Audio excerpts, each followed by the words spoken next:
August 6th marks the 100th birthday of the late great actress comedienne Lucille Ball. To commemorate her birthday, we're going to now replay a tribute we did for Lucy back in 2003. And so please join me now as we listen to an encore presentation of We Love Lucy.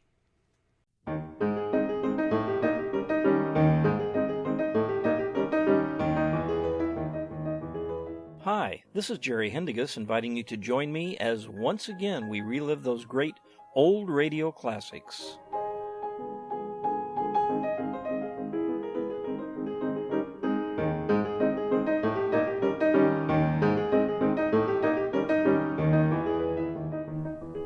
Welcome once again to the best of old-time radio. Before the television series I Love Lucy was the radio series My Favorite Husband, and before My Favorite Husband was the story of Mr. and Mrs. Cougat. Today we will be examining the metamorphosis of Lucy. On July 5, 1948, creator-producer Jess Oppenheimer released an audition of a series titled My Favorite Husband based on the story Mr. and Mrs. Cougat by Isabel Scott Rorick. The series starred Lucille Ball and Richard Denning as Liz and George Cougat, who is constantly trying to pull Liz out of problems caused by her scatterbrained schemes. Our first show today is the 109th episode of My Favorite Husband from December 9, 1950. Along with Lucille Ball and Richard Denning, it also stars Frank Nelson, Bobby Jellison, Wally Mayer, Jerry Hausner, and Sandra Gould. Now, although some lists show the title of this episode as The Blue Dress, the actual script title, which we prefer to use, is Trying to Cash the Prize Check. It's time for My Favorite Husband, starring Lucille Ball. Hello, everybody.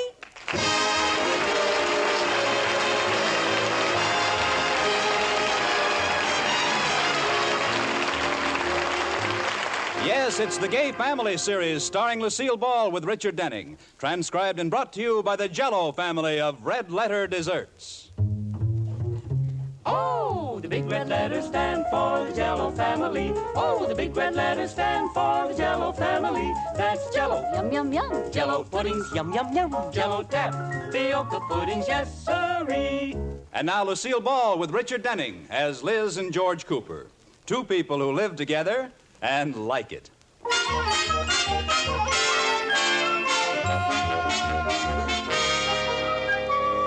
As we look in on the Coopers this morning, they're at breakfast. And from the way Liz is looking at George, she is either madly in love or has some ulterior motive in mind.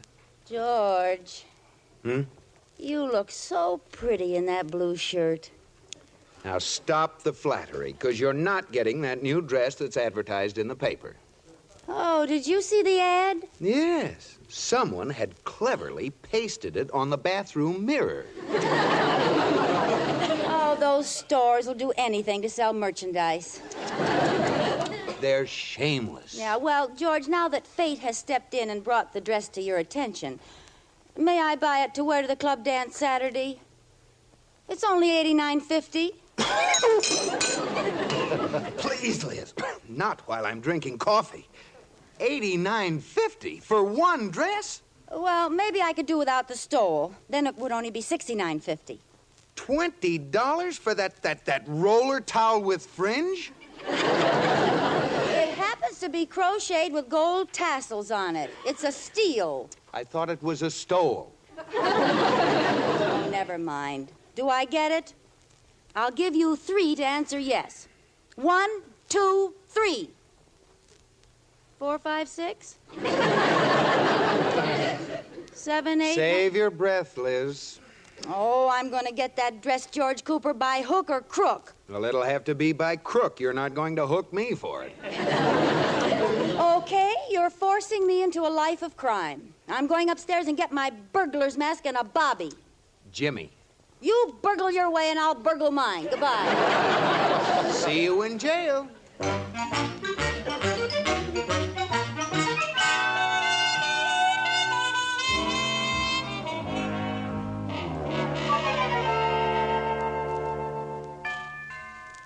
I'll get it, Katie. Liz girl, hello. Oh, hi, Iris. Come on in. Sit down. Well, apparently I've stumbled into the nest of the bluebird of happiness. What's eating you? Oh, George won't let me have the new dress for the dance Saturday. I'll have to go in my old green dress. I've worn that 3 times. 5, but who counts?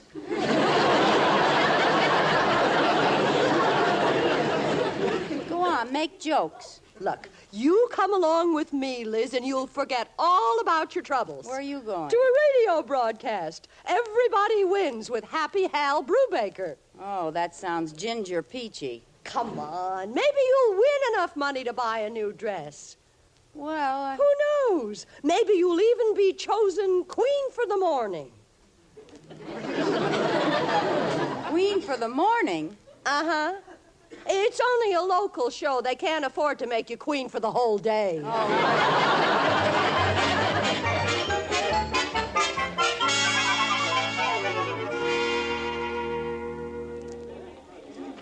Quiet, everybody. We're going on the air. Isn't this exciting, Liz? No, I don't know what I'm doing here.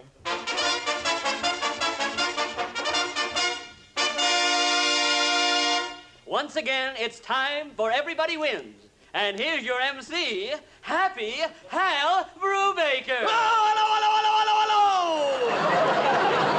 Welcome to Everybody Wins. We're going to have a lot of fun and give away some wonderful prizes. In fact, we have twice as many prizes as usual today because on last week's Everybody Wins, nobody won.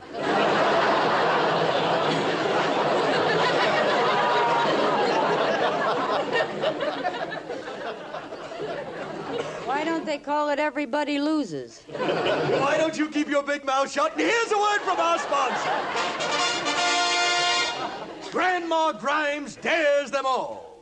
Yes, Grandma Grimes, our sponsor, dares you to make this experiment. Take a mouthful of Grandma Grimes cold cream. And now close your mouth and exhale it slowly through your nose. And now try the same test with your own brand of cold cream. If you notice a difference, write and tell us, as we've never found anyone who can do this test. And now for the goody part of our show. Our first contestant today is going to be the redhead in the audience with the reddest hair. And here's our winner in the first row. Me? You. Oh, but maybe someone has redder hair than mine. Oh, come now. Are you kidding, sister? What do you mean? At home, I'm a redhead. Next to you, I'm a brunette. You must give a hen a rinse. Now, just a minute. Come on up here, madam. You have a chance to win $500. I don't care. No one can talk to me like $500? That's right. Come right up here on the stage. Oh. Now, if you can answer a question correctly, you win. What's your name? Mrs. George Cooper. That's right, and you win $500. I do? Iris, I can get that dress now. You bet you can, and here's your money. Oh, thank you. But there's one little catch to it. What's that? In order to keep this check for $500, you have to cash it. Oh, that's all right. In the next 25 minutes. Ooh. You have to be back here with the money before the program is over. Come on, Iris, let's go to the bank and get... One more thing. What is it? You're wasting my time. You have to cash the check without telling anyone it's a stunt for Everybody Wins. Oh, you can trust me. I'm sure I can. But we hired someone to go along with you, and it would be a shame to cheat him out of a job. Oh. Here he is. Now, if you start to say the wrong thing, he'll say... Yes, he will. All right, Mrs. Cooper, you'd better get going. Now, you have 23 minutes to get the $500. Well, there's no hurry, Mr. Brubaker. I haven't really been fair with you. I should have told you. My husband is a banker, and I can go right down to the bank and cash this check. Mrs. Cooper, I haven't been very fair either. This program went on the air at 3 o'clock, and that's when the banks closed. Ah! Well, don't just sit there, Iris. Start running. We have to get to the bank before they leave.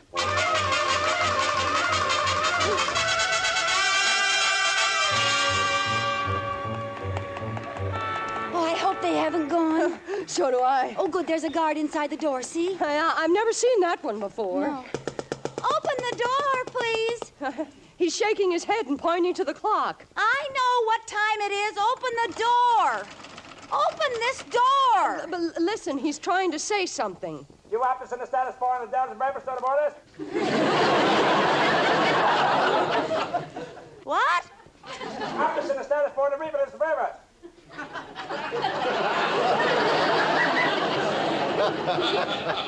What did he say? Either I'm not a good lip reader or he's using some pretty strong language. Oh, I see George in there. You, George! George, we've got to get in. We've got a check. Oh, I forgot about our watchdog. Oh, George sees you. Here he comes. Hey, what's going on here? Liz, Iris. George, dear, would you cash a check for me? Well, if I have it on me, how much do you want? $5, $10? $500. Well, I don't know if... $500? Yes, and hurry, please. $500? Oh, now, where would you get... Liz, you weren't serious about that burglary business this morning. This isn't forged, is it? Look, George, I have to get back in 25 minutes. Oh, sorry. What's this? Oh, George, meet Mr. Mr. This is my husband, George. How do you do? What's the trouble, George boy? Well, Liz, Lotus Bud. Oh, Rudolph, thank goodness you're here. Would you please cash this check for Liz? Why, I'd be glad to. Oh, Rudolph, you're a lamb. You're just a lamb. You bring it in as soon as the bank opens in the morning. You old goat.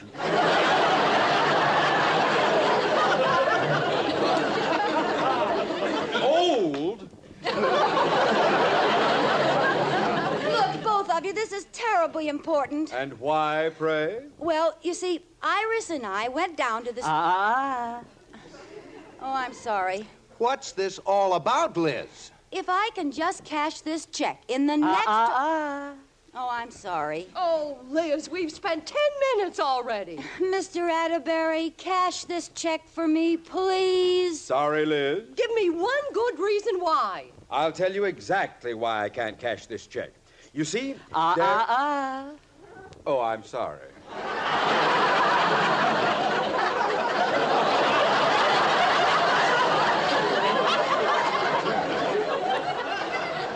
What do you mean? I got carried away.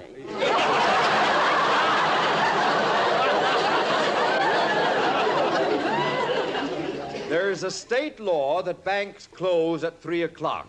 Even if I wanted to cash the check, I couldn't. Iris, look, right over there on that table. Money, stacks and stacks of beautiful green money. I see it. I'm going to take one of those $500 bills. Oh, no, you're not. Oh, yes, I am. All right, everybody, this is a stick-up. Raise your hands and line up against the wall. Liz. I'll shoot the first one that tries to stop me. Liz. Put your hands up. All right. Now may I finish? Yes. You haven't got a gun. Oh, I thought it was too easy. We're wasting time, Liz. How much time have we got left? 12 minutes. Come on, there's plenty of places to cash checks besides banks. Okay, let's go. Thanks a lot, you big misers.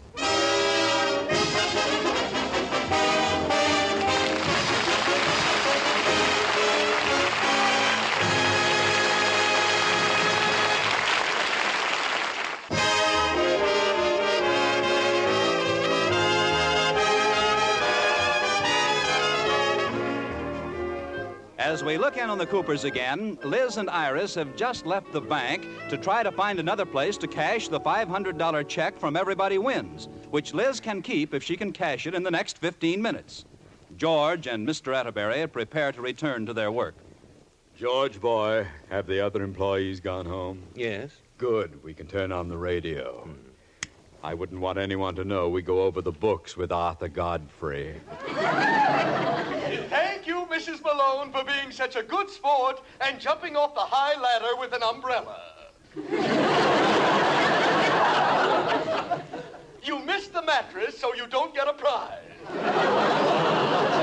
Well, thanks anyway, and we hope that little old leg of yours mends soon. Oh, gad, boy, that's that awful Happy Hal Brubaker. Well, folks, we still haven't heard from Mrs. George Cooper. Mrs. George Cooper? I guess she's having more trouble than she thought with that check for $500, which she can keep if she cashes it. Oh, gad! That's why Liz couldn't tell us what it was. You numbskull! Why didn't you cash it for her? Why didn't I? Well, why didn't you big fat dope? What? Sir? Fill your pockets with money, boy. We've got to find those girls.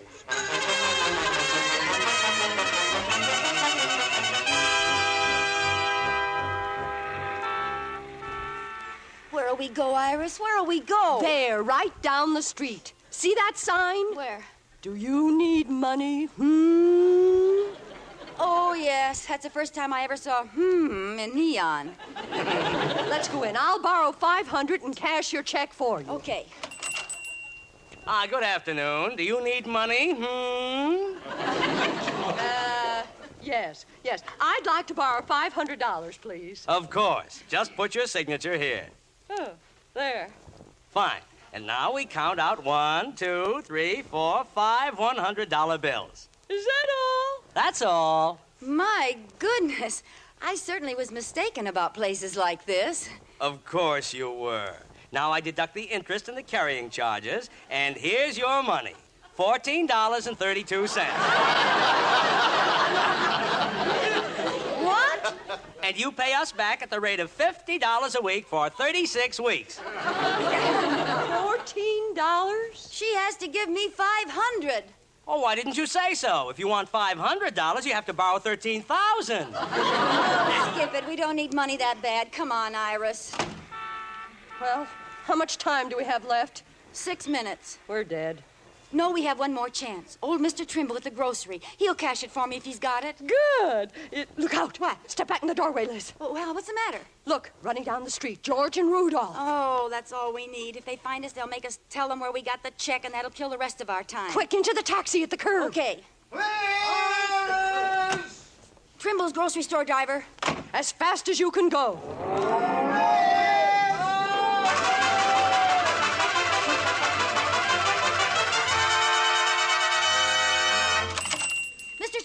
Mr. Trimble, you've got to help me. Mrs. Cooper and Mrs. Atterbury. Oh, how nice to see you.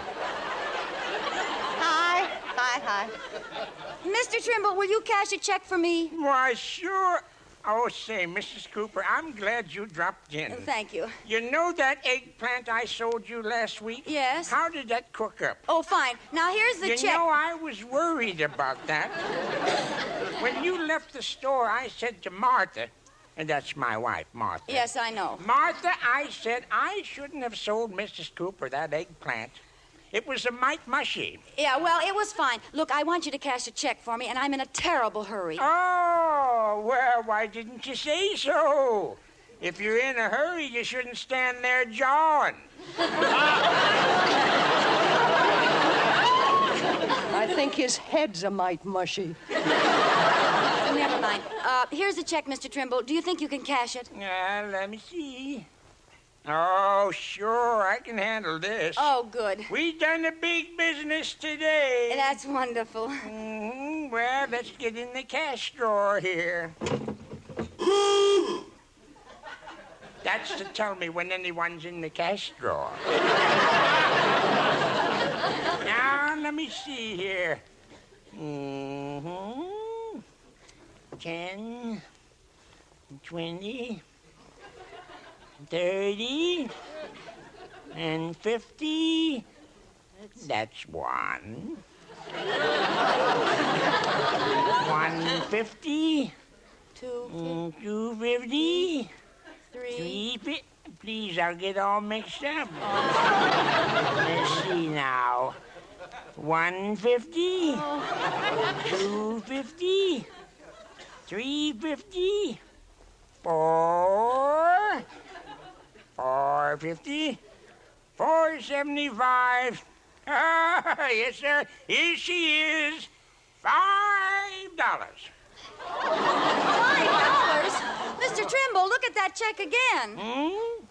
Oh, my mistake. $50. No, look again, Pop. $500? Oh, dear. Oh, let me sit down. Oh, well, thanks anyway, Mr. Trimble. Iris, I guess we may as well give up and go back to the station.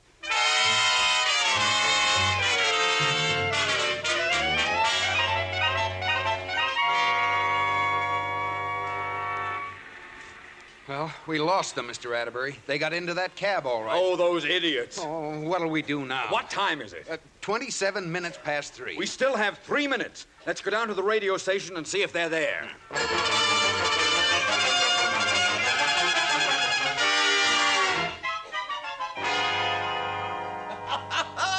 And the winner of the pumpkin pie eating contest is Mrs. Fruhauser, who ate 16 pies. Your prize, Mrs. Fruhauser, is a deluxe dinner. All you can eat at the fanciest restaurant in town, and you can use it any time before tomorrow morning. Oh, ladies and gentlemen, here comes Mrs. Cooper. Let's see if she cashed that check and gets to keep the $500. How about a hand for her? Well, Mrs. Cooper, how'd you make out? I didn't. I still have the check. Oh, that's a shame. Well, you have 2 whole minutes left. Whoopee. Now, don't give up. Maybe someone in our studio audience will cash it for you. Oh, sure. Well, everybody who has $500 in his pocket, please stand up. That's what I thought. You still have a minute and a half. Can't you think of something to do? I certainly can. Here's what I'm going to do. Liz, don't tear up the check. Why not? I might as well have the satisfaction. There. I will now throw $500 worth of confetti into the orchestra. Here you are, boys. Spend it wisely. 1 minute to go. To go where? Liz! Liz! Liz! Oh, there you are. Thank goodness. We're in time. We've got the money. Here, $500. Oh, no! Well, where's the check? Check? Yes, where is it? There, sprinkled among the band members. You tore up the check? I didn't think I could cash it anywhere. 45 seconds to go. Oh. Don't stand there sniveling. Pick up the pieces. We'll glue it back together. 40 seconds. Iris, George, please, get busy. Into the band. Into the band. Get it. Hey, I've got some. I found some. 30 seconds. Give them to me and I'll fit them together. Here. 25 seconds. Well, here's one corner. 500, no cents. Hal Baker. The brew is missing. We have it all but one piece. Part of the signature. Oh, look around, everybody. 10 seconds. I'm looking. So am I. 9 seconds. 8 seconds. 7 seconds. Down on your knees, everyone. 6 seconds. 5 seconds. 3, 2, 1. I found it. Oh, I'm so sorry. Oh, no. Oh, almost, Liz, almost. I was going to buy my new dress with the money. Mrs. Cooper, now that it's over, old Meanie Brubaker has something to ask you. What? Why didn't you ask the man who went along with you if he could cash the check? What do you mean? He had $500 with him all the time, with instructions to cash the check if you asked him. Why, you dirty...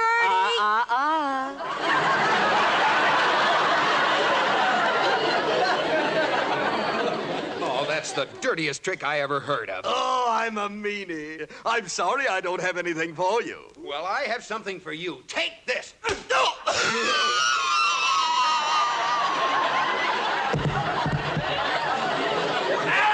George, boy! Thank you, George. That was worth $500. It was worth $589.50. You mean I... Yes, go ahead and buy yourself that new dress. Oh, George, you're my very favorite husband.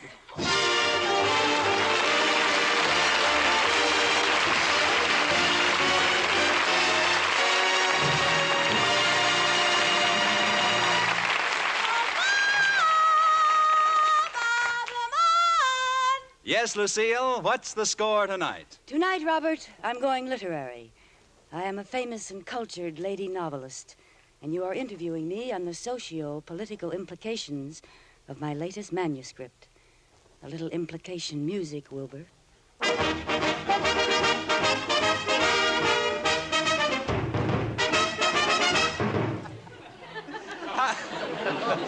How do you do?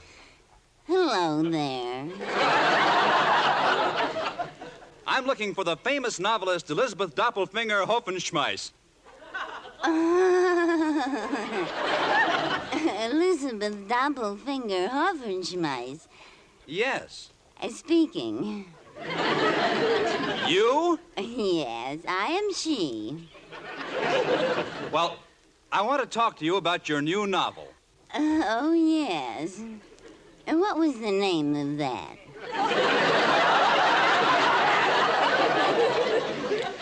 Well, as near as I can pronounce it, it's Gravsnik Plodstrubnikro. That's right. Oh, well, how did you arrive at that title? Well, are we alone? Yes.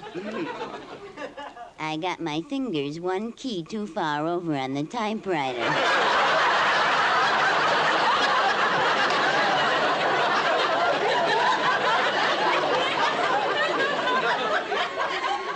No. Yes. It was supposed to be Jell-O wins again. Well, tell me, how do you get the ideas for your novels? Well, it isn't easy. I think of a good picture for the book cover, and then I write a story around it. Oh? Yes. For instance, if you would like me to extemporize. Please do. Oh, thank you. Well, now, take you.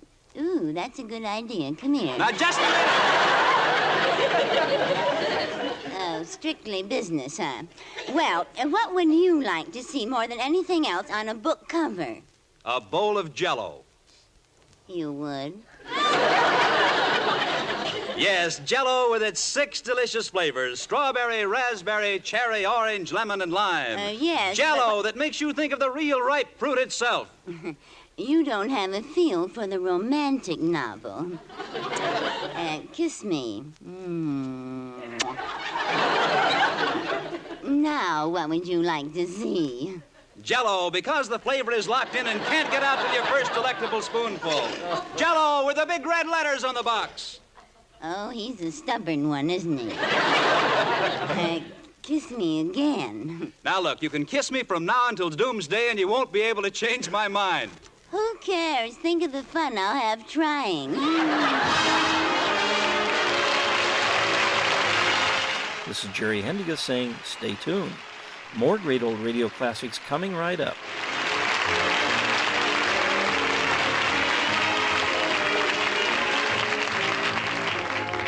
You have been listening to My Favorite Husband, starring Lucille Ball with Richard Denning, and based on characters created by Isabel Scott Rorick. Tonight's transcribed program was produced and directed by Jess Oppenheimer, who wrote the script, with Madeline Pugh and Bob Carroll, Jr. Original music was composed by Marlon Skiles and conducted by Wilbur Hatch. Henry, and on our honeymoon, too. But gosh, honey, the new improved Instant Sanka's really different. Sure thing. Just look at the new richer coffee color. Taste the new full-bodied real coffee flavor. Discover how much less Instant Sanka costs. And did you know the makers of Instant Sanka make the only caffeine-free coffee? The kind that can't affect anybody's nerves or sleep. Try the new Instant Sanka. It's wonderful. Be sure to listen to Lucille Ball in My Favorite Husband again next week, presented by... Oh, the big red letters stand for the Jell-O family. Oh, the big red letters stand for the Jell-O family. That's Jell-O. Yum, yum, yum. Jell-O puddings, yum, yum, yum. Jell-O tapioca puddings, yes, sirree. Bob Lamont speaking.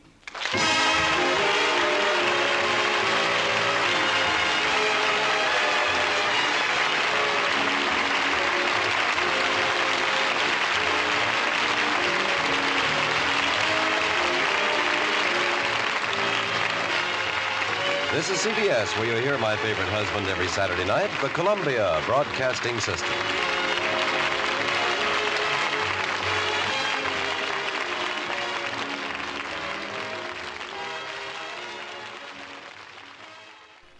You're listening to the best of old-time radio, and I'm your host, Jerry Hendigas.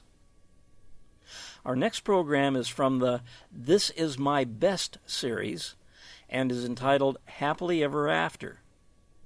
Now, I mentioned before that My Favorite Husband was patterned after the story Mr. and Mrs. Cugat, and I'm sure you'll recall that Lucille Ball and Richard Denning's characters' names are Liz and George Cugat.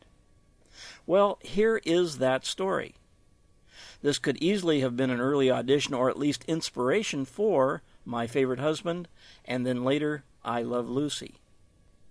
And so here, from December 4th, 1945, is the 49th episode of This Is My Best, and the story of Liz and George Cugat. Cresta Blanca Wines bring you This Is My Best, starring Robert Young and Louise Albritton.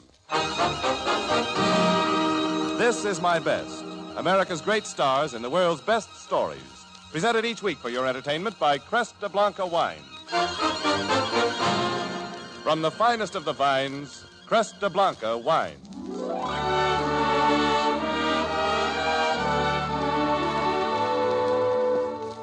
Yes, from the finest of the vines, Cresta Blanca brings you superb California wines. A matchless Sauterne, a magnificent Burgundy, an exquisite sherry, a distinctive, robust port. When you want the crest of quality, choose Cresta Blanca. Cresta Blanca wines have won awards of merit since 1889. Look for Cresta Blanca, the wines that come from the finest of the vines, the wines you can serve proudly, saying, "This is my best. This is Cresta Blanca." C-R-E-S-T-A, B-L-A-N-C-A. Cresta Blanca. Cresta Blanca.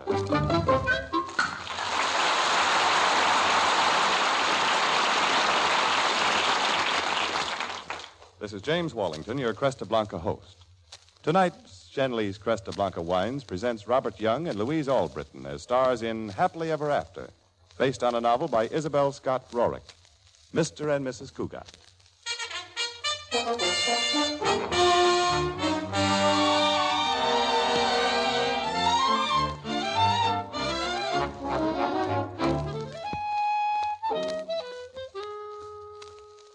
Most stories end with a wedding and the familiar phrase, "They lived happily ever after." Here is a story that carries on where the others leave off. It's the story of Mr. and Mrs. Cugat, two married people who live together and like it. George Cugat is vice president of a bank in a fairly large American city. Liz Cugat is vice president of Mr. Cugat. Both like their jobs. On the evening our story opens, Katie, the maid, is preparing dinner in the kitchen of the Cugat's cozy home when Mrs. Cugat bursts in bearing a package. Katie, I found them. 4 fat little squabs. 4 of them, Mrs. Cugat. Well, now, let me have a look at the darlings. Remember that cross-eyed butcher over on Hastings Street, Katie? Yes. Well, I told him why I simply had to have squabs for tomorrow night, and finally he surrendered. Oh, Mr. Cugat's going to be so pleased. And pleased he should be, having a woman 10 years married, no less, gone to all this trouble to duplicate his bridal dinner. We had it at the Biltmore Hotel in New York. The dinner. On the roof. I'd never eaten squab before. Now, if you'll be moving, ma'am, so I can look at that macaroni in the oven. Mr. Cugat's Adam's apple was moving up and down while he was drinking water, and I was watching it. Well, it is a peculiarity of the male construction, ma'am. So naturally, I wasn't looking at my squab when I stuck my fork in it. Macaroni. And Mr. Cugat, a healthy meat-eating man. Oh, it was awful, Katie. One poke of that squab and it just skittered across the table right into Mr. Cugat's lap. He had on a gray suit. New for his wedding, no doubt. Yes. Well, he just sat there with his lap full of squab. Well, he never was a man of temper. And then he said, "Liz, ever since you got the braces off your teeth, I've been in love with you. I always will be." Then he ordered another squab for me. Flanagan would have taken his hand to me, ma'am. Oh, rest his soul. Oh, Oh, there's Mr. Cougat. Quick, Katie, get those squabs out of the way. I want him to be surprised. You remember about the rest of tomorrow's dinner? It's written down plain in me mind, ma'am. A fruit compote with a dash of Benedictine, new peas with mushrooms, salad with lemon oil dressing, baked Alaska, and... hello, darling. Liz? Oh, here you are. Look out, you'll get wet. Hello, Katie. Evening, Mr. Cougat. Oh, you're soaking. Oh, it's raining cats and dogs out. Corey Cartwright's with me. Oh, he is? Oh, I'll get the ice for cocktails. He's staying for dinner, honey, okay? Of course, but he won't much like what we have. Macaroni and not much else. Now, Liz, you know Corey doesn't barge in on you without bringing something. George, we can't eat red roses. We don't have to tonight. Corey? At your service. Hello, Liz, my sweet. Just look. And catch her, George, when she faints. Oh, steaks! Katie, do you see those steaks? Sure, I'm already peeling the onions. Corey, my lad, I said what a bachelor like you needs is a good home-cooked meal. So here he is, with steaks. And there's a very large thirst goes with them.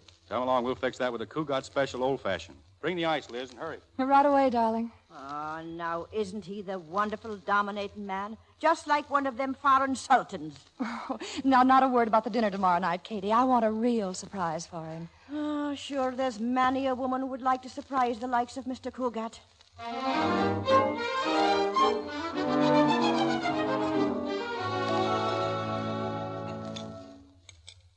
Oh, boy, is this a steak. Corey, as long as you stay on good terms with your butcher, you're welcome here any time. For dinner. That touches me, old friend. 'Tis what I crave, a lovely home, a charming wife, and a rare steak. By the way, Corey, have you and Margot set your wedding date yet? Wedding date? Me?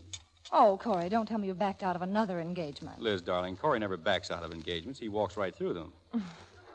Margot is marrying a fine, upstanding lad from the East. An old flame. Oh, and I liked her the best of any of them. Another roll, Corey? Yeah, thanks. Oh, Georgie, speaking of old flames, have you told Liz about tomorrow night? No, not yet. We're going over to a party at Kitty Dupre's, Liz, all of us. I told her it'd be all right, but she'll call you anyway. Tomorrow night? Yes. Did we have something else planned? Well, do you know what tomorrow is? Sure. Wednesday, Board of Directors meeting. Well, I don't know, Kitty Dupre.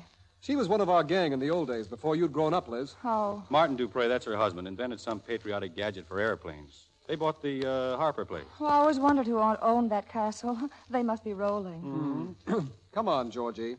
Tell Liz why Kitty Dupre is inviting you to her party. Yes, why is she inviting us? Oh, not us, Pet. Just Georgie. You and I are second thoughts. That's just that a girl I used to go with is in town, Myra Ponsonby. Kitty's giving the party for her. Myra Ponsonby herself, reported looking more beautiful than ever. I hear she's bleating like a lost lamb for her Georgie. You better watch him, Liz. Oh, she's married now. To the Salted Peanut King, didn't you say, Corey? Yeah, at the moment. Before the Salted Peanut King, there was a steel magnate, an Italian count, and an ambassador without portfolio. Before the war, Myra set the capitals of Europe afire, I hear. If Myra was in them, I'm surprised there was anything left for our flyers to bomb. Hey, this is a swell salad. Thanks. And you used to go with her? This Myra? Go with her? Why, she was George's big moment back in the days of low taxes and large hangovers. And you know, she's never forgotten him in spite of pleasures and palaces. Old George here was the first thing she asked for when she hit town. He was? She's visiting Peg and Jimmy Paterno. George, do you remember the time we played Follow the Leader over the roofs uptown? Do I? Myra led us to the top of the fire station. Howie Sturm fell off and broke both legs. And Myra got her skirt caught on the ladder and hung there until you lifted her down. With such tenderness, too. But the swimming party at the shack by the lake, that was the worst. I'll say. No one went home for 3 days. No one had a home in those days. You know, I'd like to find the guy that slipped that hair tonic in my coffee. Oh, hair tonic? Didn't you get sick? Oh, Corey here could drink anything. He's always been a great blow to clean living.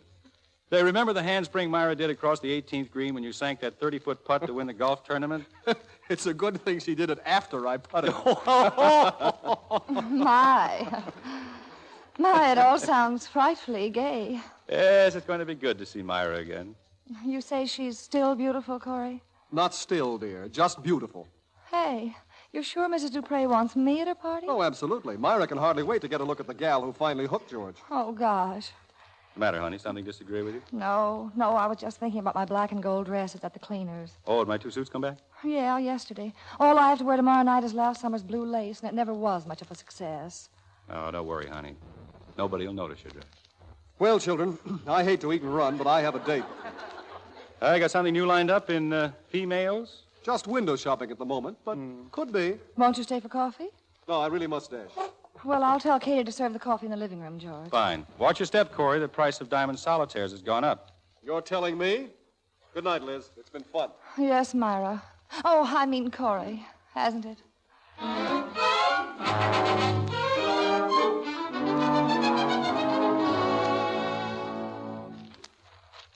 Well, at least the news is a lot better than it used to be.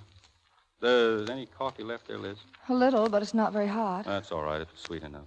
George. I wish those fellows in Washington would make up their minds about the corporation tax. This reconversion is tough enough as it is. George, the Sturms wanted us to play bridge tonight, but I said no. 1 spoonful of sugar enough? Make it 2. Yeah, sloppy weather to be going out in. Of course, we always win from the Sturms. That's because they argue over every hand. Oh, it's sort of fun. Listening to them argue? Winning. Last time it was $10. $9.62. I wonder what that Alton crowd's trying to do with National Plastics. I bought a new nightgown with the money, the peach and lace, the one you thought was alluring. Swell. Hand me the sugar, will you? Well, you haven't stirred what's in the cup now. Oh. Oh, I'll do it. I think I'll get a complete report on this plastics deal tomorrow. Might be something in it for the bank. You say tomorrow is Board of Directors meeting? First Wednesday of every month is the Board of Directors meeting. Coffee tastes okay now. This is September, George. Of course it's September, dear. All month. What are you scratching my head for? I'm not scratching, I'm looking. For what? Not for, at. The gray hairs around your temples, they're cute. They're not cute, they're distinguished. Don't blow in my ear. Oh, I'm not blowing, I'm breathing. I have to breathe, don't I? You know, I like this reorganization of Western Products. Well, it feels like blowing. Sometimes I wonder if you find it dull. Find what dull? Being married, after all the excitement you had when you were a bachelor. Blowing or breathing, Liz, it tickles. My, I used to think you were all terribly fast and old, you and Corey and Howie Sturm and Bill Wagner. Now we're merely old. Oh, Corey's still flapping his wings around, and Howie Sturm was mixed up with that married woman last year. Where do you hear things like that, Liz? Well, I hear a lot. Even when I was a little kid playing hooky at Westover, I knew about your crowd, your wild escapades. For most men, honey, their youth grows wilder as their paunches grow heavier. Then at dinner tonight you were just boasting, you and Corey? A little, maybe. We remember the fun we had, but forget the hangovers. Oh, and it wasn't just one mad, gay whirl? It was darn lonely sometimes, right in the middle of the whirl. Oh, and there I was, a little girl playing hockey, thinking none of you would ever want to settle down and get married. Good thing I rescued you from that hockey. You might have turned out to be a lady athlete, a muscle moll. Well, I was a pretty good quarterback. I saw one of your games. Your right bloomer leg had fallen down. I made 4 goals that time, George Cougar. Lucky one of your legs was covered up. They were skinny. Well, they turned out all right, don't you think? No pass. Are you trying to sit on my lap? Yes. I was going to work the crossword puzzle. George. You're mussing the paper. George, I'm awfully glad you don't have a mustache. I never even thought of having a mustache. I wouldn't like kissing a man with a mustache. Well, then don't kiss a man with a mustache. Not the way I like to kiss you. Really? Let's see now. I've sort of forgotten. How is the way you kiss me? I thought you wanted to work the crossword puzzle. I can do that later. Oh, I never get all the words anyway. George. Hmm? This Myra, was she really beautiful? Myra? Enough to stand me on my ears about her. Well, get up, darling. I've got to lock up and turn off the lights. Oh, shall I bring the paper along? Paper? What paper? The paper with the crossword puzzle in it. Oh, all right. And bring a pencil, too, will you? A sharp one.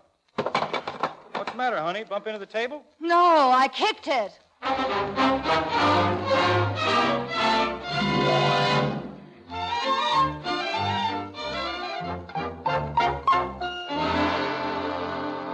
With Robert Young and Louise Albritton as stars, Cresta Blanca Wines bring you Happily Ever After, based on Isabel Scott Rorick's novel, Mr. and Mrs. Cougat.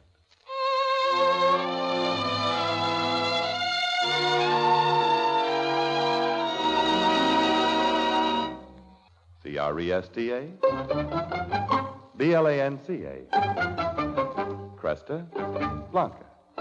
Cresta Blanca.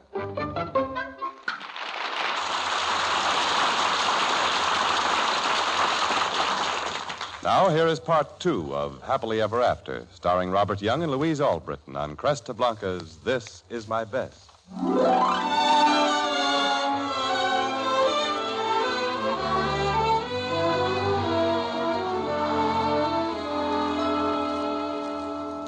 Now, back to our story. The Cougats, with their friend Corey Cartwright, are just arriving at the party for Myra Ponsonby, the woman who was Mr. Cougat's big moment in his youth. George and Corey are in a gay mood. Liz Cougat is not. She is crushed because Mr. Cougat has apparently forgotten that tonight is their 10th wedding anniversary and prefers this raucous party for his old girlfriend to the quiet, intimate dinner she had so carefully planned for the two of them.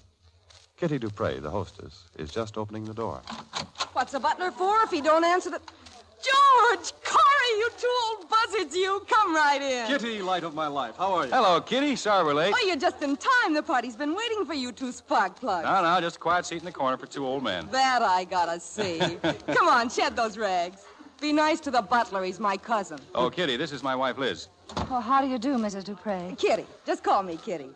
Say, she's a nice little thing, George. Hear that, Liz? Somebody else likes you, too. Dump your stuff in the powder room over there, Mrs. Cougat, and holler if you want anything. I'll just be a minute, George. Oh, we'll wait. Say, sounds like things are pretty well underway, Kitty. Where Myra Ponsonby is, fireworks are always popping. How is she? Beautiful. And dying to see you, Georgie. Your wife, too. Good old Myra. I was afraid success would fatten her. Oh, here's Liz now. All set, honey? Well, I guess so. Scram on into the library. Myra's there with the old gang. I'll rustle you up some refreshments.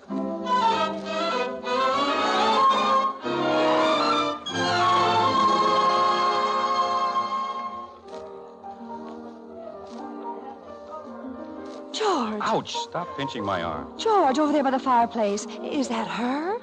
Yes, that's Myra. And just think, all that belongs to one man. Oh, she is. She really is beautiful, isn't she? You can say that again, Liz. Myra. Hello there. George, darling. And Corey. Oh, this is nice. Myra, my wife, Liz. Hello, my dear. You know all these other mad people, don't you? Well, no, I don't George think... Cougat, come over here so I can really see you. Look at her, Liz.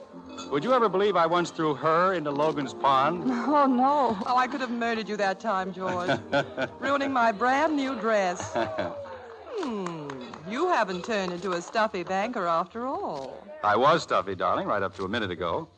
Now tell us about yourself, Myra. What have you been doing all these years? Oh, rolling around the world gathering some moss. Attached to a few husbands, I hear. Well, some women play bridge, some gossip, some drink. I get married in the higher brackets, of course. Your latest husband's with you, isn't he, Mrs. Minky. Mrs. Marco Minky. That's my husband over by the piano, the little guy. So that's the Peanut King. Looks like he fell out of one of his own shells. Corey, you're speaking of my husband, the rich darling. Don't tell me those emeralds you're wearing all came from peanuts. They're really beautiful emeralds, Mrs. Minky. Thanks, but they're a poor substitute for a man. George, why did you have to be so handsome and so poor? Were you two engaged or something? Oh, tempestuously engaged, my dear. Remember how we fought, George? Every bone in my body remembers. Still got that left hook to the jaw? How do you guess I got these emeralds? Don't have to guess, darling. I'm looking at you. Be careful. I may fall in love with you all over again. Stop drooling, George. She might. Oh, he was wonderful to fight with, Corey. Such a magnificent temper. And no sense of humor. Oh, Mrs. Cougat, I do hope you've managed to tame George down a little. Tame him down? Yes. 170 pounds of anger like George must be hard to take. As a steady diet, I mean. Well, I've never known him to be angry. Really? George? No, not about anything. Well, Liz doesn't needle me like you used to, Myra. Men should be needled. Otherwise, they get smug and fat. Darling, my glass. It's empty. Oh, I'm sorry. Boy, over here with that tray, please. Yes, sir. Liz, how about you? Oh, no thanks. I don't need one. I need an axe. Still keep a stable, George. Horses, I mean. Horses with a wife to support? Don't tell me you've given up riding. Haven't been on a horse since the governor's funeral 3 years ago. Oh, Mrs. Cougat, you should have made George keep up with his riding. He's sensational on a horse. He is? Don't you know? Well, he was kind of wobbly at the governor's funeral. Liz doesn't ride, Myra. You've missed something, my dear. Oh, I've tried it. The horse comes in and then I come in later. How amusing. What do you do? Well, Liz shoots a whale of a game of golf. That's nice. George, are you taking me riding tomorrow morning? Say, that might be fun. Do me good, too, to get out of my rut. Of course it would. We can go up and down the old trails. Maybe even stage a race in that clearing by the gun club. Swell. Make it early, can you? Say 8 o'clock? I'll pick you up. You don't mind, do you, Mrs. Cougat? Oh, no, but, George, Yes, darling. your riding breeches, you haven't any. I have 3 pair. Not now. I threw them out. Threw them out? Well, moths, George. Oh, well, never mind. We can fix him up. Jimmy Paterno's about his size. Oh. You see, we were away last summer up north, and Katie, that's our maid, she forgot to do it. And don't people around here do anything at parties anymore? I guess we've gotten sort of rusty. Come on, Corey, let's stir up something. Shall we do our hula dance? Sure. You do it, Corey. George is going to dance with me.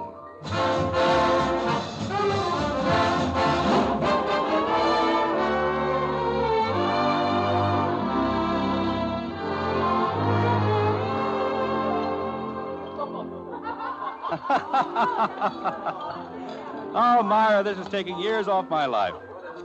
Oh, there you are, Liz. Where have you been? Out in the greenhouse, looking at the orchids with Myra's Mr. Minky. Everything okay?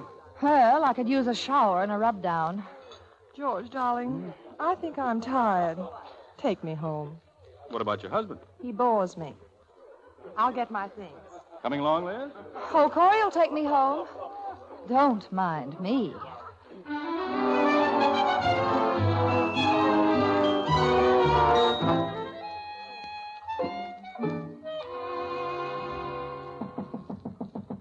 Yes? Come in. Who is it? It's Katie, Mrs. Cougat. It's 9 o'clock, and here's your mother. Oh, hello, Mother. Still in bed, child. What's the matter? Are you ill? I brought you some coffee, ma'am. I'll go get some tomato juice. Thank you, Katie. No, I'm not ill. I see. What's wrong? George. George is wrong. I've lost him. You have? Perhaps the police can help. They find people. Well, I'm not fooling, Mother. George has abandoned me for another woman. You know, if your hair were combed, I'd like it up that way. Well, I didn't feel like brushing it last night. You know, he's out with her right now. Her? Who specifically is her? Myra Ponsonby, the beautiful at night type. He was madly in love with her when I still had braces on my teeth. And last night, too. Your teeth turned out all right. Oh, he's out riding in the woods with her all booted and spurred in Jimmy Paterno's pants. Here, drink your coffee. You do feel bad. Last night, our 10th wedding anniversary, he made me go to this big party for her.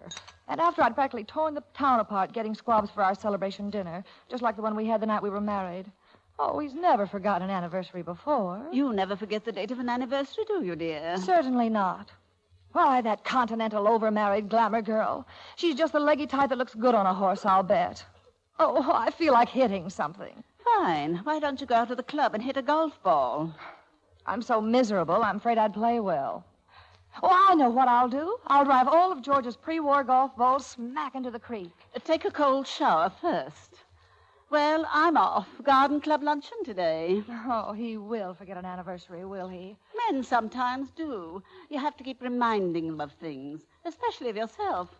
Bye, darling.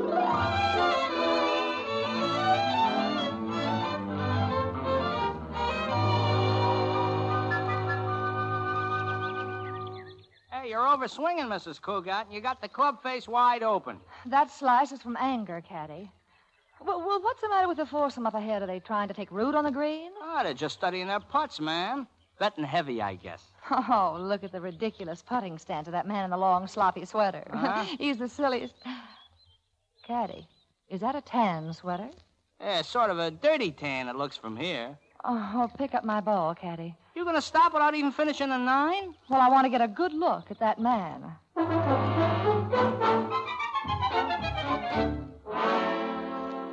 George. Hi, darling. See that? 20-footer right into the back of the cup. George, what are you doing here? Playing golf, of course. Go ahead, fellas. I'll be right with you. How do you feel? Oh, I'm all right. Hiya, Liz. Corey isn't. We just brought him out to put roses back in those cheeks, haven't we, Tank? Yeah. But, George, I thought you were going riding in the woods with Myra.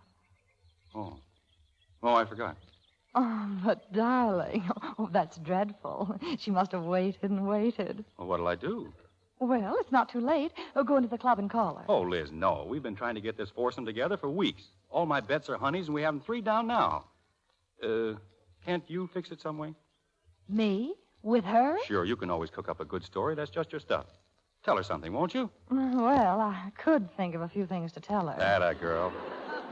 Make it good, but not too fancy. Oh, sure you don't want to, George. I mean, she is beautiful. Oh, come here. George, Liz, bundling on a golf course. Now run along, Liz. Make the excuse good. And don't forget to dig up some squabs for our anniversary. Anniversary? Well, our anniversary was yesterday, George Cougat. Our anniversary is next Wednesday, Scatterbrain. Oh, George. Come on, George, you're up. Just a minute, Corey. Liz. Yes, George. Wipe that grin off your face. Do you want people to think we're in love?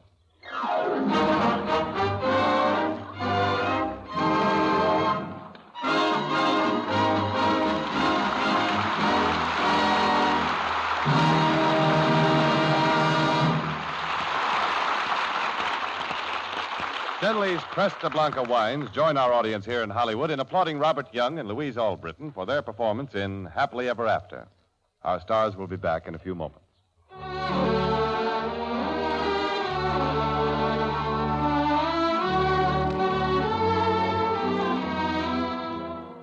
Some things just naturally go together, like luxurious Cresta Blanca California port and gracious entertaining. Haven't you noticed when you have friends in for the evening and you serve glasses of this luxurious port, everyone feels at home? Dark red like a priceless ruby, superbly smooth and rich, Cresta Blanca port has a sumptuous flavor and a rare fragrance that makes every sip a distinct pleasure. The matchless elegance of Cresta Blanca port comes from the finest of the vines and the skill and artistry of master winemakers at Cresta Blanca.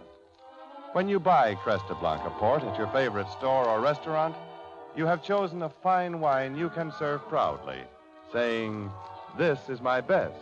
This is Cresta Blanca." From the finest of the vines, Cresta Blanca wines. Now here again are Robert Young and Louise Albritton. Jimmy, before Louise has her say about next week's This Is My Best, there's another matter I think deserves attention, and that's the great victory loan drive that is now going on. Everyone, directly or indirectly, has a financial obligation in the buying of victory, of making it stick. Most of us have more than a little reason to look forward to the return of our men and to help in their rehabilitation. The job isn't done yet, so let's all pitch in and buy all the bonds we can. Now, Louise? Well, next week, This Is My Best is going to present a very amusing Western story by Sally O'Brien called Can't Have Cake and Eat It. The stars will be Nancy Coleman and Bill Goodwin. And I know we're in for a lot of laughs, so let's all listen. Good night. Good night.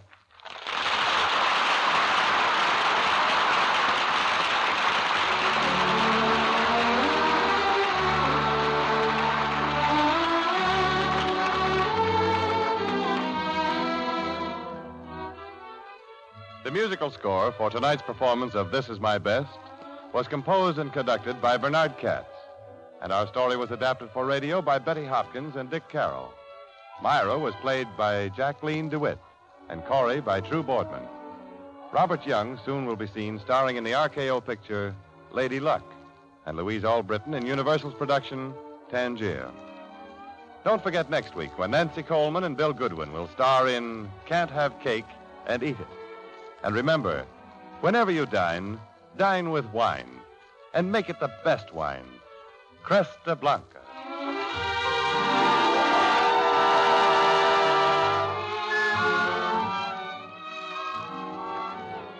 This Is My Best, prepared in collaboration with Whit Burnett, editor of the book This Is My Best, is a presentation of the Cresta Blanca Wine Company of Livermore, California, and came to you from Columbia's Playhouse in Hollywood. James Wallington speaking. This is CBS, the Columbia Broadcasting System. Welcome back to the best of old-time radio. And I'm your host each week at this time, Jerry Hendigas. Okay, now we've heard 2 different versions of the story of Liz and George Cougat. On March 2nd, 1951, Jess Oppenheimer presented an audition of My Favorite Husband to CBS television. Only this time, in a highly precarious move, Lucille Ball's husband was her real-life husband, Desi Arnaz, and the title was changed to I Love Lucy. The scripts were basically the same radio scripts adapted to television. Well, the network bought it, and I Love Lucy premiered on September 8, 1951. And the rest, as they say, is history. I Love Lucy became one of the most popular programs on television, still being seen today all over the world.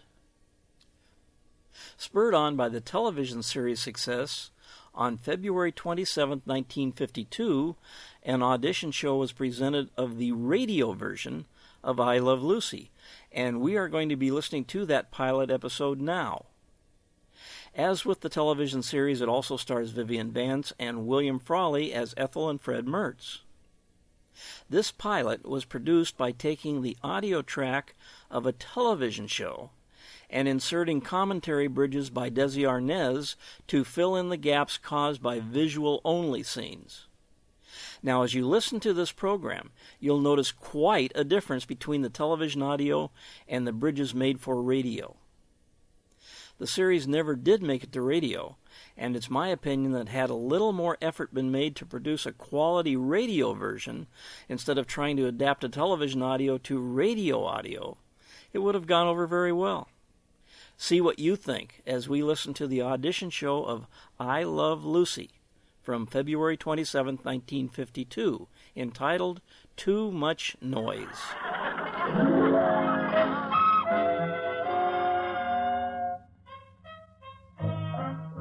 Philip Morris presents Lucille Ball and Desi Arnaz in I Love Lucy.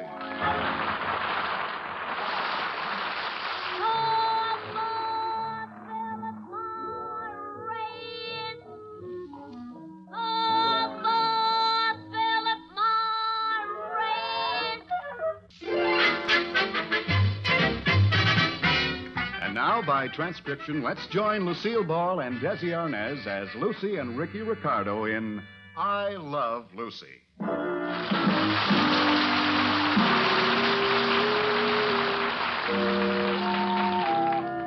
Hello, I'm Ricky Ricardo, and I'm the guy who loves Lucy.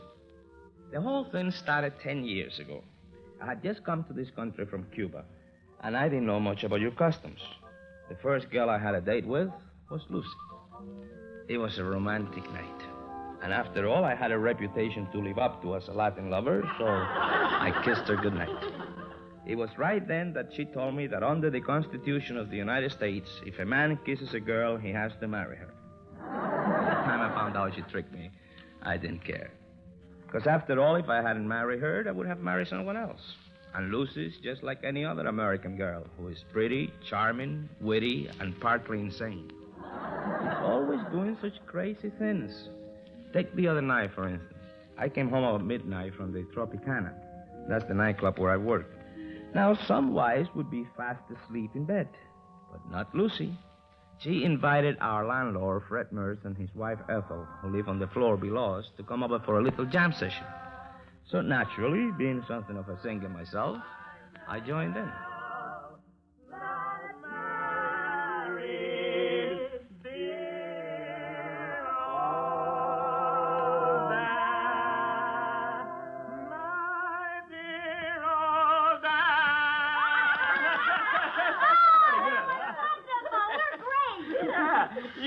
Sounded good. Thank you. You know, a little more practice and we could do singing commercials for television. Gee, Ethel, you certainly play the piano wonderfully. Oh, thanks, Lucy.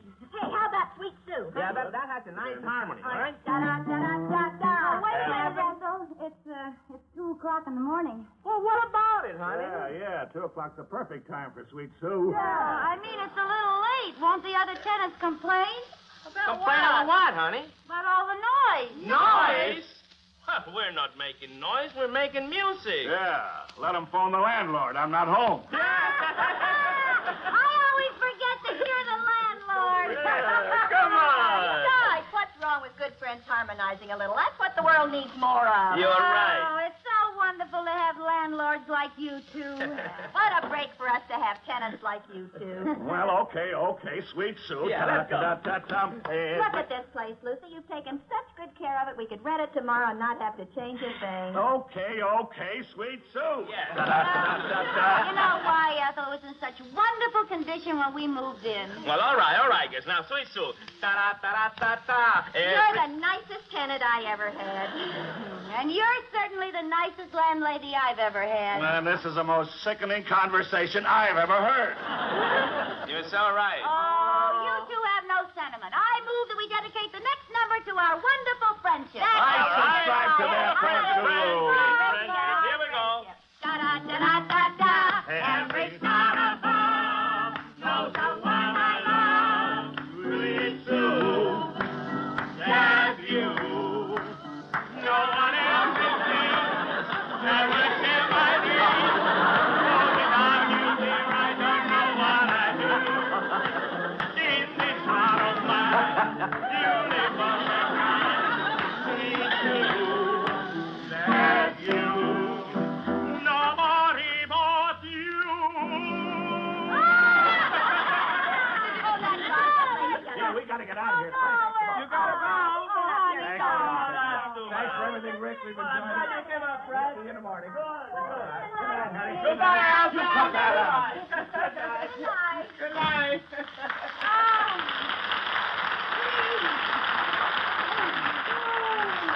Aren't they wonderful people? Yeah, they sure had a lot of fun, Oh, honey. I had such a good time tonight. I want to live in this apartment the rest of my life.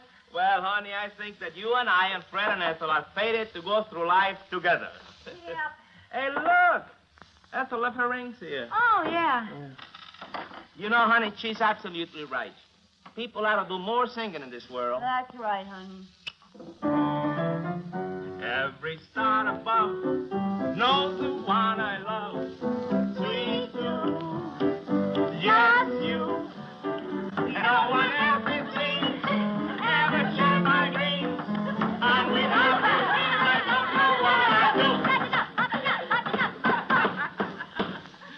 What was that? I don't know. Come on, let's go. In this heart of mine. That sounded like it came from the Mertz apartment. Oh, no, honey, it couldn't be. No, I guess not. You live on the... Sweet to you. Hello? Hello, Lucy. Hi, Ethel. What's on your mind? What's going on up there anyway? Oh, we're singing Sweet Sue. Want to come up for another chorus? Do you know what time it is? How do you expect anybody to get to sleep? Why, Ethel, what's the matter? You thought it was fine when you were up here. Well, I'm down here now, and I think it's lousy. Well, really, Ethel, how can you change in such a short time? Good night, Lucy. Good night. What's the matter with Ethel? She must have walked downstairs too fast and got in the bends. What? Well, she's a little grumpy because we're making noise. Well, I thought she was Well, kind of... so did I. She'll be over it in the morning. Come on, honey, let's go All to bed. Da-da-da-da.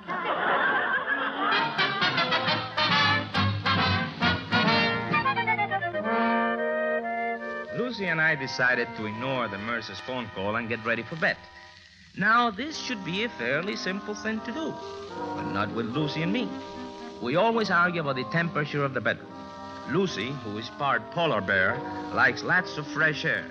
If she had her way, we could rent the bedroom out as a deep freeze. Now, like every normal person, I like to sleep in a room with the windows closed and the heat turned as high as it will go.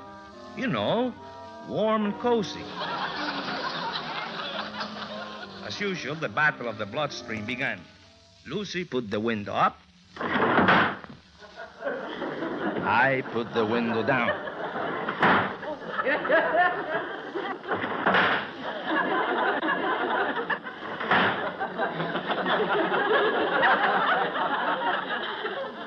Oh, no, you don't.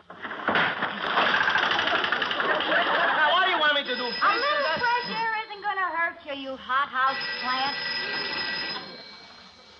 Hello? Will you cut out that racket up there? Fred? Yes, Fred. How do you expect people to get any sleep? Well, I was only closing the windows. What with, a sledgehammer? Now, listen, Fred. Listen, my foot. Now let's have it quiet up there. How do you like that? Let's have it quiet up there, he says. Some lousy landlords they are. Yeah. Nurse to the Mertz. Yeah. Well, good night, baby. Good night, honey.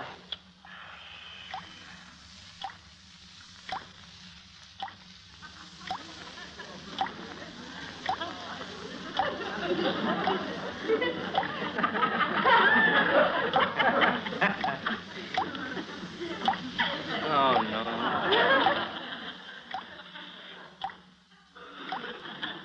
The shower is dripping. Yep, sure is. Somebody should get up and fix it. Yep. Somebody should. Well, Well, this isn't getting us any place. We'll both get up and fix it. wow. That's the only fair way. When I count to 3, we'll both jump out of bed. All right. You ready? Ready. Okay. 1, 2, 3. Apparently, we can't trust either of us. Apparently. Well, as far as I'm concerned, that shower can drip all night. I just don't care. I won't pay any attention to it. All right, neither will I. All right. All right.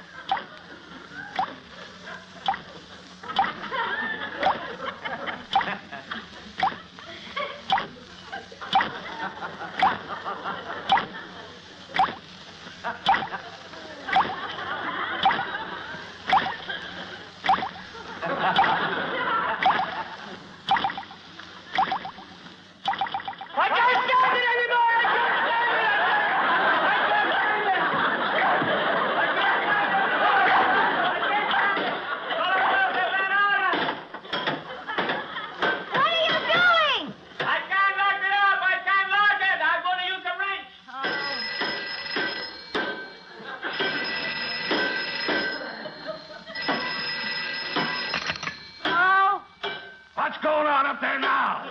Ricky's trying to fix some of your antique plumbing. That's what's going on. Oh, no. Let me talk to him. All right. Fred wants to talk to you. Yes, Banana! Yes, come here.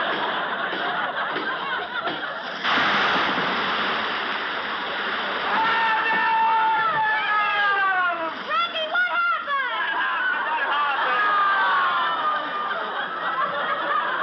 The pipe broke, that's what happened. honey, you're all wet. Give me that phone. Hello! Listen, lunkhead. Stop pounding on those pipes. Listen, you old poop, why don't you put some decent plumbing in this fireplace? We will as soon as we get some decent tenants. Yeah! Well, maybe you like us to move. That'll suit me fine. All right. That's settles it. We're moving. I wouldn't stay in this crummy apartment with those horrible Mertzes if you paid me. Hello. Hello. I'd like to speak to Mrs. Mertz. Hello. Whoever told you you could play the piano?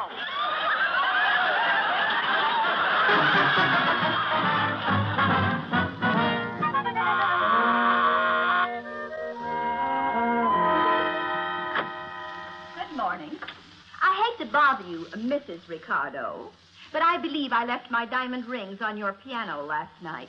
Yes, you did, Mrs. Mertz. I'd be very happy to get them for you. Oh, don't bother. I'll get them, if they're still there. I don't know why you should worry. You can always buy another box of Cracker Jack. I'll have you know these are real diamonds. Mrs. Ricardo, would you be so kind as to inform me just when we are to be deprived of your charming company? Very shortly. Good. Thank you. My, it'll certainly be nice getting away from such disagreeable people. It certainly will. Would you like to give me the check for the next 5 months' rent now? Of course, I'd be delighted. What do you mean, the next 5 months' rent? Well, if you're leaving, you have to pay off your lease. Our lease? Yes, don't you remember? You begged me on bended knee to give you a lease, just so that no one else could have this fantastically inexpensive, lovely apartment. Oh, you mean that one-sided, unfair, binding contract that we were forced to sign before you would grant us the privilege of moving into this broken-down hovel? Broken down is right. Look at this place. It'll take the next 5 months' rent to redecorate. Redecorate? Yes. After we fumigate. You can leave the check in my mailbox. Honey, I don't seem to be able to... Shut up! What's the matter with you? Oh, I'm sorry. Ethel was just up here and she made me so darn mad. What now? She says they're going to hold us to our lease. We have to give them 5 months' rent before we can leave. I guess we're stuck here. Well, now, that all depends. On what? On whether we can break the lease or not. Do you think we can? Could be. What's on your mind? We are going to become the two most unpleasant, disagreeable, nasty people in the whole world. But how? We'll force ourselves. Oh, boy. Let's see now. What can we think of that'll make them kick us out? Think nastier. We'll get it.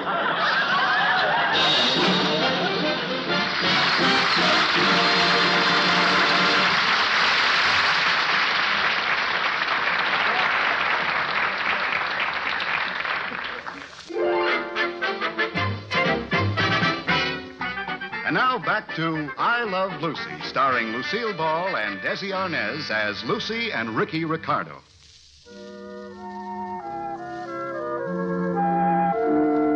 Well, after we decided to try and break our lease, Lucy and I spent the whole morning thinking of ways to annoy the Mercers. I had to go to rehearsal at noon, so I left Lucy in charge of Operation Nasty. And I couldn't have left it in more capable hands. What a brain she has. If you ever need any good, clean, dirty work done, I've got just the kit. As you know, the Mercers live directly beneath us. And when I came home, I found Lucy stamping around the room in football shoes, throwing books on the floor, and generally making as much noise as she could.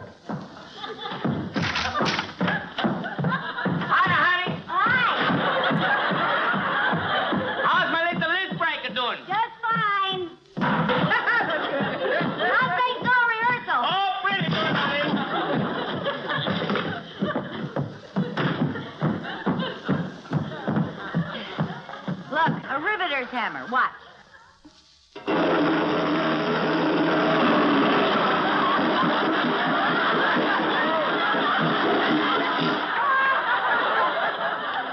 that's very good. That's very good. I'm surprised they haven't moved out. I have quite a schedule. Yes? Oh, it's time to make another call to Ethel. Let me look at this.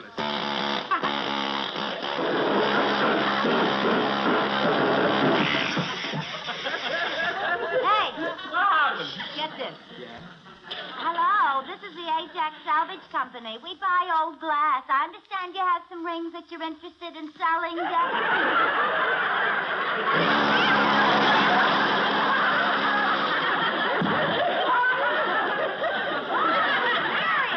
Oh, am I glad I'm on your side. We'll break that lease yet. Now, remember, when you come home tonight, make a lot of noise. Oh, that reminds me. I won't be home till late tonight, honey. Why? Well, we have to rehearse for a couple of hours after the club closes. Ricky, why don't you have the rehearsal here? Honey, are you crazy? I got a 16-piece band. I'll blow the roof off the joint. Well, it doesn't look like rain. I'll do it. I'll do it.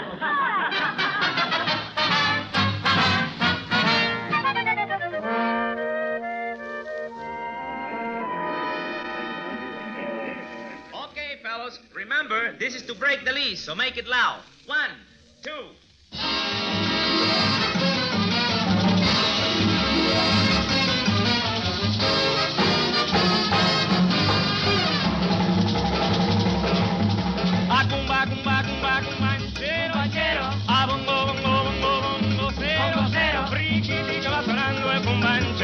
bongocero que se va, bongocero que se va. A cumba, cumba, cumba, cumbanchero, a bongo, bongo, bongo, bongocero, riquiti que va sonando el cumbanchero, bongocero que se va, bongocero que se va. Y suena así el tambo, beriquiti, bum, bum, bum, bum, ba.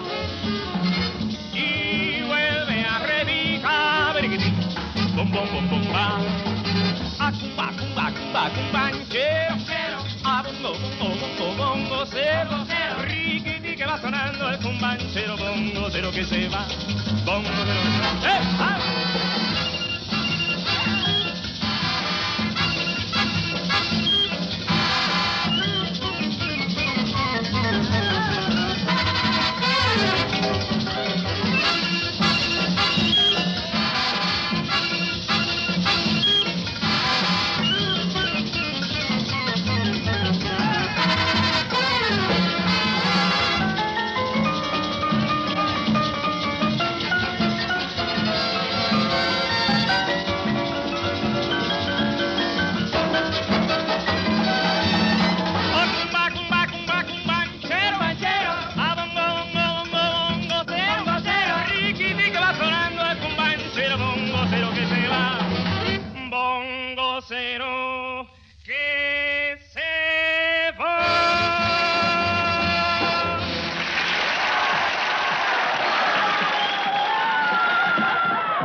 Are enjoying it. Well, they have a lot of courage. I haven't heard a peep out of them. Oh, boy, this is swell.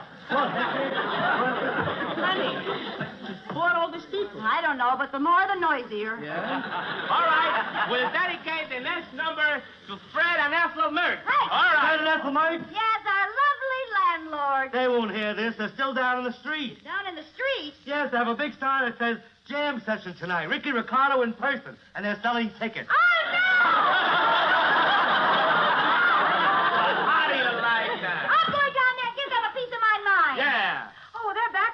It was too cold outside. Oh. They told us the last ticket. Oh, they're back in their apartment, are they? Well, we'll dedicate the next number to Fred and Ethel Mertz.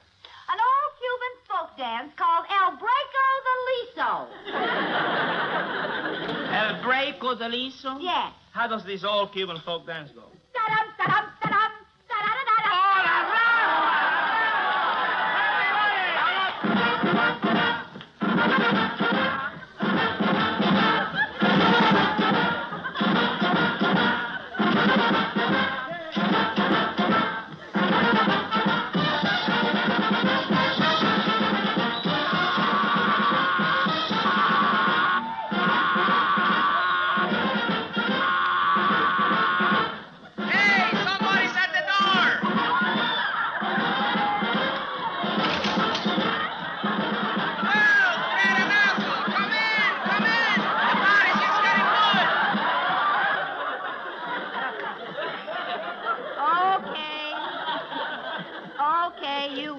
Here's your lease.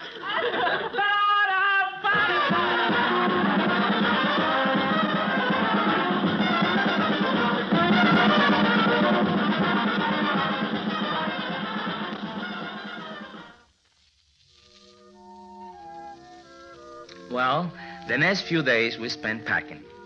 Finally, on Saturday morning, I put the last dish in the last barrel, and Lucy took the pictures off the wall. We were ready to leave the Mercer's apartment house forever. Is that all, honey? I think so. It'll certainly be good to get out of this joint, won't it? Yeah, did you tell Ethel we were moving today? Well, I haven't seen her since she brought up the lease.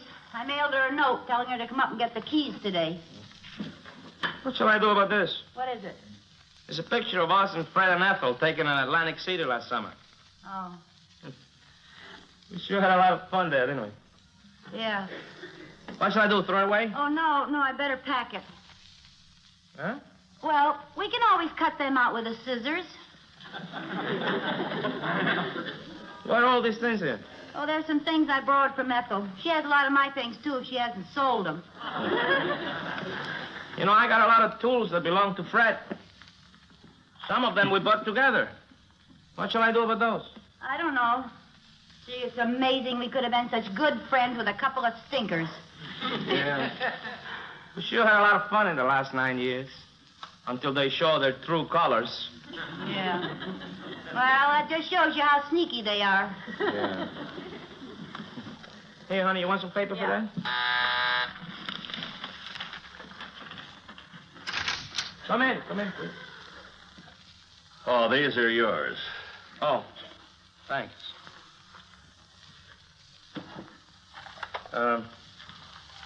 These are yours, I guess. Thanks. It's all right. Here's some things of yours that somehow got into my apartment.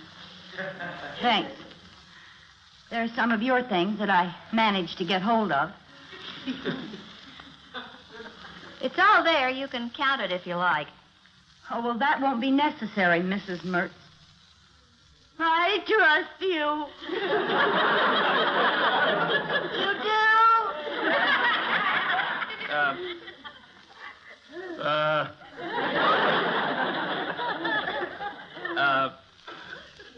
Look, Fred, it doesn't matter to me, you know. But for some crazy reason or other, I think Lucy wants to stay. Don't you, Lucy? Well, it doesn't matter to me either, but it's up to Ethel. What do you say, honey?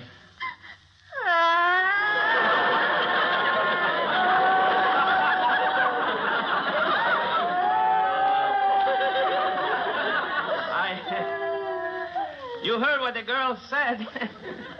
I guess we're staying, eh? Yeah.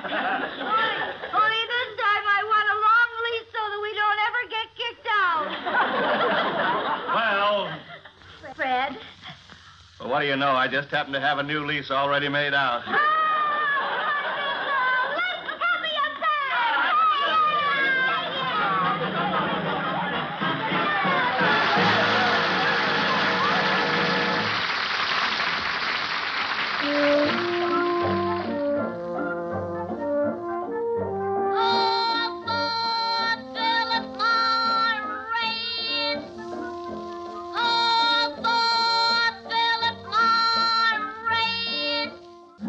This is Jerry Hendigas saying, stay tuned. More great old radio classics coming right up. I Love Lucy, starring Lucille Ball and Desi Arnaz, featured Vivian Vance and William Frawley as Ethel and Fred Mertz. Tonight's program was written by Jess Oppenheimer, Madeline Pugh, and Bob Carroll, Jr., and edited by Sterling Tracy. John Stevenson speaking. This is the CBS Radio Network.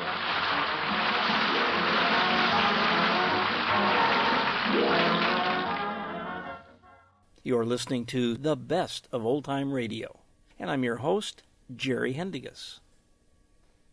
Now, before we continue, I want to mention that Jess Oppenheimer's son, Greg, is carrying on in his father's fine footsteps, and if you want to know anything and everything about Lucy, go on up to his website at www.lucylibrary, all one word, lucylibrary.com. And now let's listen to Lucille Ball one last time, as now she stars with Brian Donlevy as another husband and wife team in a really spiffy comedy whodunit in the Screen Guild Theater production of A Night to Remember from May 1st, 1944.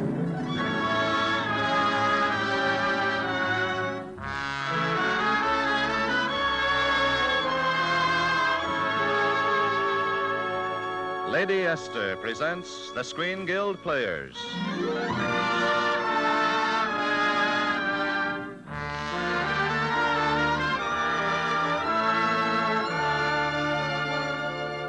The Lady Esther Screen Guild play tonight, A Night to Remember.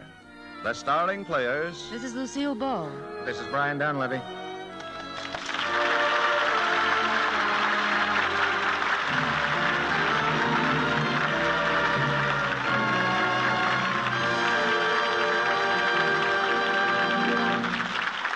Tonight, Lady Esther presents the Screen Guild Players in Columbia Pictures' comedy of murder and blackmail in Greenwich Village, A Night to Remember.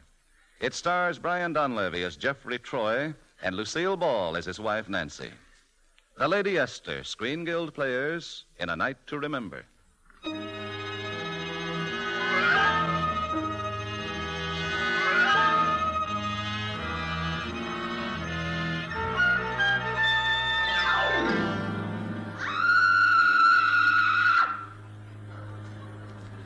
The address was 39 Gay Street, New York. I had a strange feeling about the place right from the start. First the scream, and then... Jeff, there's something crawling across the floor.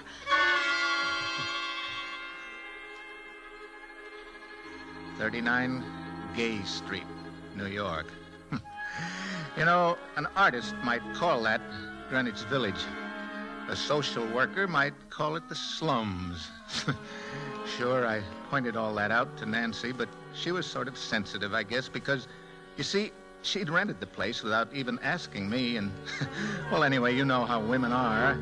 Now, Jeff, I've said it all before. Many times, darling. And I'll say it again. If you're going to write a novel about Greenwich Village, then you ought to live in Greenwich Village. You funny man. Quite frankly, I didn't like number 39 Gay Street. I don't think you would have liked it either. One of those musty old brownstone fronts they'd cut up into small apartments. And when we went up the steps that night and entered the hall, our landlord wasn't exactly overjoyed to see us. I wasn't expecting you, Mrs. Troy. And not till Thursday. Well, I thought as long as the apartment was vacant. You see, my husband is a writer, and he's very anxious to get to work. Yes, we'll be glad to pay you for the 3 extra days. Oh, no, it isn't that. No. You see, I haven't had the lights turned on, and the apartment isn't cleaned yet. And, perhaps if you'd have stayed at a hotel tonight, tomorrow I could have everything ready. Oh, but our furniture's on the way from Connecticut. It ought to be here in an hour or so. I guess we'll just have to... Jeff, what was that? Well, it wasn't the 6 o'clock whistle. It came from downstairs. Mrs. Troy, I assure you it's nothing at all.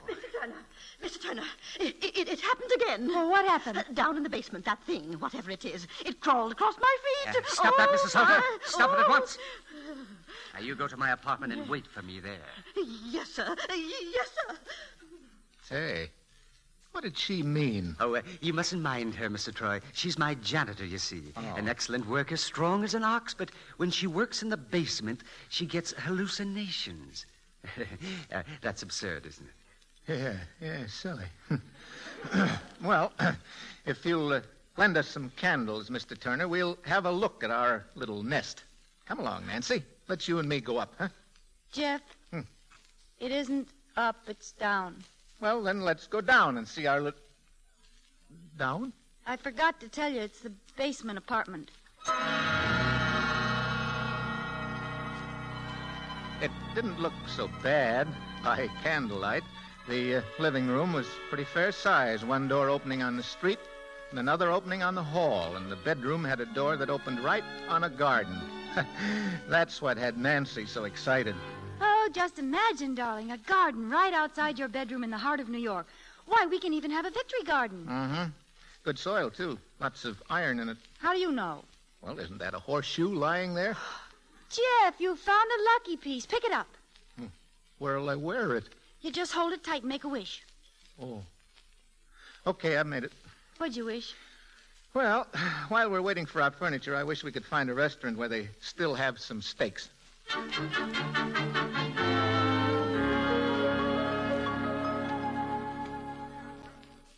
Cute name for a restaurant. Polly's Stable. Must be a good place to put on the feed bag. You funny man. Good evening, folks. How's everything? Well, the martinis are swell, but I need some toast. Toast? What kind? White or rye? Oh, it doesn't matter. I just want to stick it under the leg of this table. Look, Jeff, while you order dinner, I'll go and phone the cleaners about our drapes. Well, I'm pretty hungry, Nancy. Will you be back soon? Uh-huh, and 2 shakes of a dry martini. All right.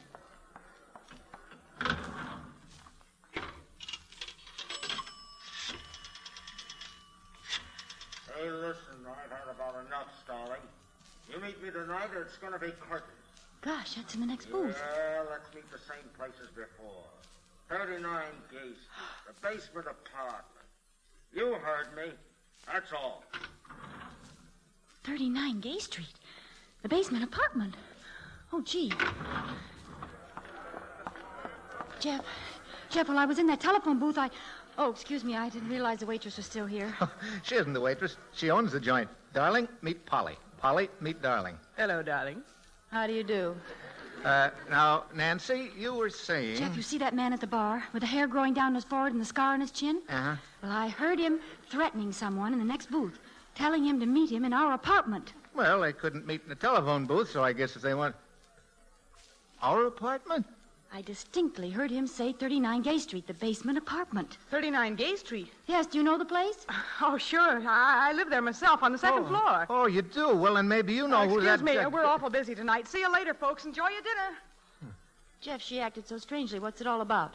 Oh, I think I better find out. I'm going over and have a talk with that guy. No, Jeff, don't. Well, now you just wait there, Nancy. Hiya, pal. I'm not your pal, and keep your hands to yourself. Hey, just a minute. Who do you think you're shoving? Don't like it, huh? No. Well, maybe you'll like this better. Jeff, darling, open your eyes. Speak to me. Is that guy still here? No. He's gone. He ran out. Okay, honey. What'll we talk about? My hero. Now you'll need 2 steaks, one for your stomach and one for your eye. Huh?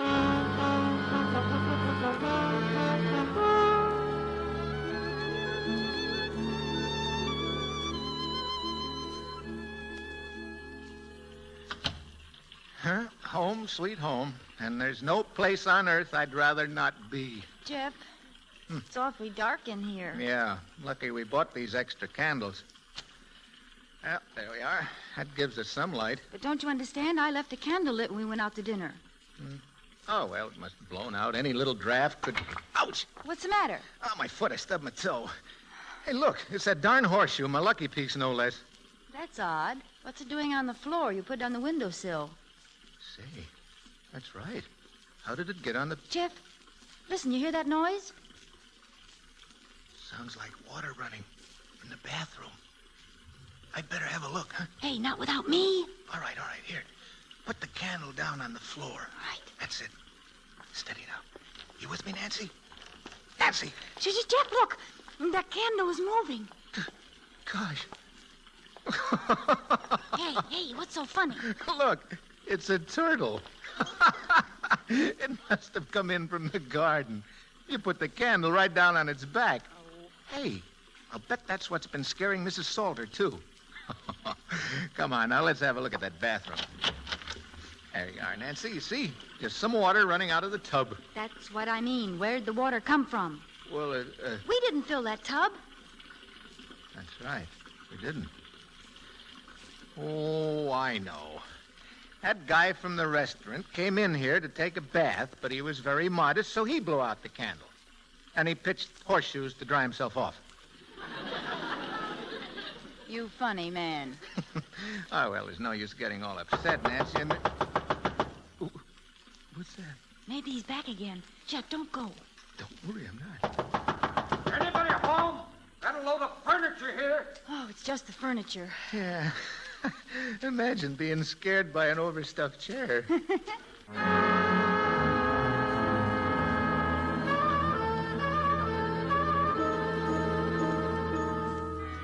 It was quiet enough the rest of that night, but in the morning things really started to happen. First of all, the police woke us up. Sorry to get you folks out of bed, but the neighbors complain. Fella lying in your garden without any clothes. In our garden? Well, he's got a nerve. Well, go on out there and get him out of there. Wake him up. Oh, I wish I could. He happens to be dead. And then later, when they had us look at the corpse, Nancy had to go and blurt. Why, Jeff, it's the man you had a fight with in the restaurant last night.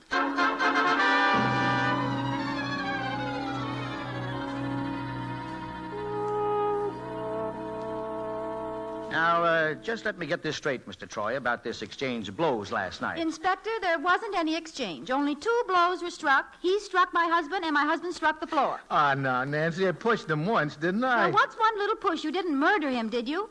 Who, me? Say, Inspector. Yes, Balling? I got a little dope for you. The guy's name was Kaufman, Louis Kaufman. Had an apartment up on the 3rd floor. Who told you that? Oh, you wouldn't guess in a million years. Remember during Prohibition, this place was a speakeasy? Joe's place it was called. And Joe had a partner. Eddie Turner. Yeah, that's right. Remember, we grilled him, and when Joe disappeared, well, little Eddie's still around. In fact, he's the landlord of this joint. That's interesting. Inspector Hankins? Eh? My name is Lingle. I have an apartment in this building. That's right, Chief. I got his name on the list. I want you to know, sir, if I can help in any way. Oh, thank you, Mr. Lingle. We may call on you. Well, I'm in the phone book. The Lingle Art Studios. Anytime at all, Inspector. Anytime at all. Inspector, if you don't mind my putting in a word. Not at all, Mr. Troy. Well, I think you should have questioned him. After that conversation my wife overheard, you should question everyone in this house. Mr. Troy, remember, you live here, too. Oh, that's silly. Jeff isn't the murderer's type. Well, I didn't say he was. Come on, Balling, let's go out and look at Kaufman's apartment. Wait a minute, Inspector. Just look at these books. Murder in the laundry, murder in the air, murder in the subway. Must be a couple of dozen of them. Somebody got murder on the brain. Mr. Troy, you said you were a novelist? You didn't by chance... You bet. I wrote every one of them. Murder Mysteries by Jeffrey Yort. That's my name spelled backwards. TroyYort. You get it? Yes. Didn't you write a book called Murder in Prison? I sure did. How'd you like it, Inspector? Well, I thought it was the kind of a detective story that knits. Knits? Oh, you mean all the clues fall into one place? No, I mean knits. Knits. You spell that backwards, too. Knitsin. Mr. Hankins, you're not a detective. You're a critic.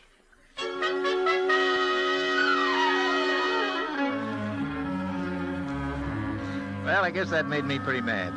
Made me want to show the inspector up, so while Nancy was throwing some breakfast together, I sort of wandered through the halls looking for clues. That was how I ran into Polly. You know, the girl we met the night before. Well, one thing led to another, and then she asked me in to have some coffee, and that's when it happened. I noticed a letter lying on the coffee table, and quite casually I read the address. To Mr. Andrew Brule, 507 West 12th. Only Polly seemed to get upset, and she made a grab for the letter, but I got it first, and just to tease her, you know, just for a gag, well, there we are, sort of wrestling for it, and I guess she has her arms around me when all of a sudden Nancy shows up. Oh, excuse me. I didn't mean to interrupt. Oh, that's all right, sweet. We were just kidding around. Yes, over this letter. Well, when you get through playing post office, Mr. Troy, your breakfast is ready. Say, I think she's mad. I better go and explain.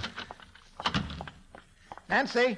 Oh, Nancy, wait a minute. You stay away from me, you bluebeard. Oh, Nancy, you're not jealous? Darling, that's silly. You're never jealous, I suppose. Of course I'm not. How about when the butcher saved me that roast? You Huh? weren't jealous. Oh, no, just mad enough to kill, that's all. Darling, shh. I will not shh. You were mad enough to kill. Say, Mr. Troy, I want to speak to you. Oh, now look what you've done. Let's get down to your apartment, folks. A few more questions I'd like to ask.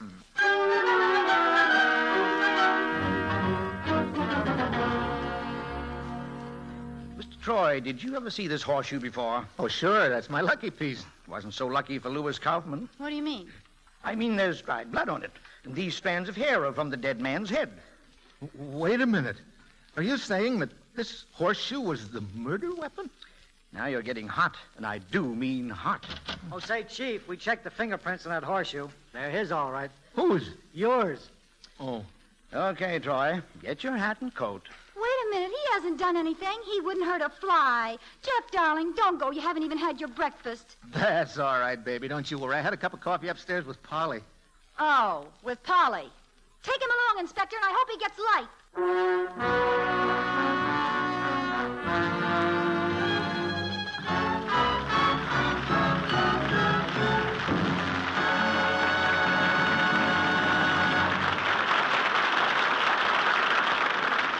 Lady Esther has presented Act One of A Night to Remember, starring Lucille Ball and Brian Donlevy.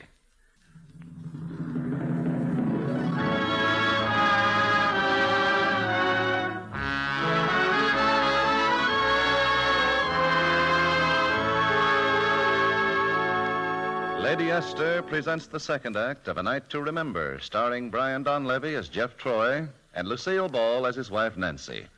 Jeff continues our story.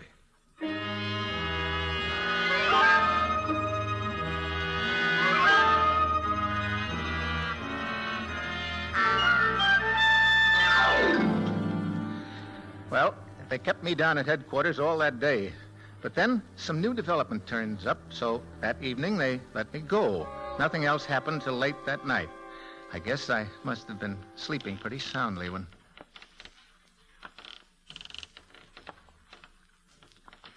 Jeff, wake up. What's the matter now? There's somebody in this apartment. I can hear him walking around. Well, tell him to sit down. In this apartment? Shh. Hear that sound? I wish I didn't. Don't go out there. You might get killed. Yeah, I know. But if I just stay here and listen, I'll die of fright. Your golf bag is standing here in the corner. Huh? Maybe you can hit him with a golf club. I don't know. I could never hit a ball. Oh, well, we'll try it. Come on. There he is, Jeff. Huh? I can see him outlined against the window. Oh, yeah. Okay. Don't move now. I've got you. Oh, Jeff. Sure, you got him, only he didn't know about it. Now he's gone. This is no time to argue, Nancy. Turn on the light. Okay. Hey, Nancy, look. He dropped his knife. And knocked over the screen. If men weren't so clumsy, they'd... Say, honey, this isn't our screen. I know. Mr. Turner lent it to me to cover the window till our drapes got back. Well, there must be something about this screen that... Sure. There it is. He was scraping something off with that knife. See it, Nancy? Something 07 West 12th Street. That first number looks like it might be a 5. 507 West 12th. Hey, that sounds familiar. I wonder where I... Wait a minute. I know. 507 West 12th. That was what was on Polly's letter. The one she had to wrestle you for? And the name was Brule, Andrew Brule. And somebody didn't want us to know it. Well, it wasn't Polly. It was a man. Yeah, and it wasn't Turner. He's not that big. Listen, who's that? Why don't you ask? Yes? Who's there? It's me, Mr. Lingle. I heard a noise. I thought there might be some trouble. Can I be of any help? Well, if you find a stray heart in your throat, it's mine. It's all right, Mr. Lingle. Everything's under control, thank you. Oh, that's fine. Good night. Such a nice man, always wanting to help. Well, that doesn't answer the question of Mr. Brule. Say, Nancy, call me a cab, will you? I'm going in and put some clothes on. Jeff, it's after 1 o'clock. Well, if Mr. Brule is a respectable guy, he'll be home and asleep. And I'm going to wake him up. Oh, that's swell, except for one slight mistake. Mistake? Yes. We're going to wake him up.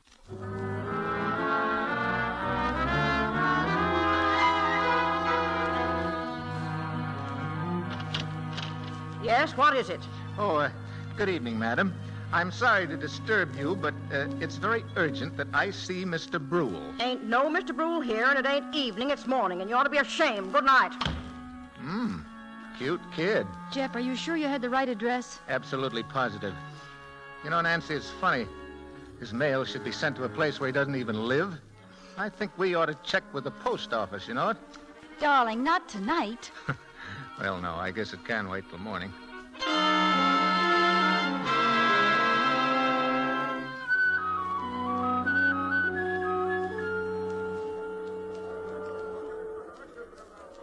Here's the clerk now. Go ahead, Jeff. Ask him. Yeah.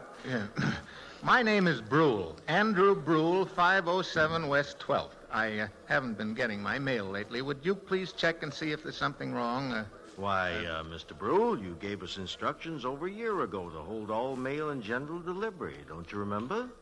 Well... Oh, he's so absent-minded. Oh, is that so? He sometimes even forgets he's married. Well, that certainly clears things up for me. It does? Mr. Brule, I guess you just forgot. You called up here about an hour ago. I did? Surely. You asked if anyone had tried to pick up your mail. Sounded kind of worried, too. Oh, he's just the worrying type. Come along, dear. There are others waiting. Come on. Yes, that's right. Well, thanks, old man. Much obliged. Not at all, Mr. Brule. Don't mention it. Jeff, what do you think? I think Mr. Brule is worrying, too. It's pretty clear now, Nancy. He's mixed up in this murder some way, and he knows that we've gotten a line on him. Well, the next thing, I guess he'll come after us. Jeff, what do we do? What can we do? Just sit tight and wait. And when he comes, we'll grab him.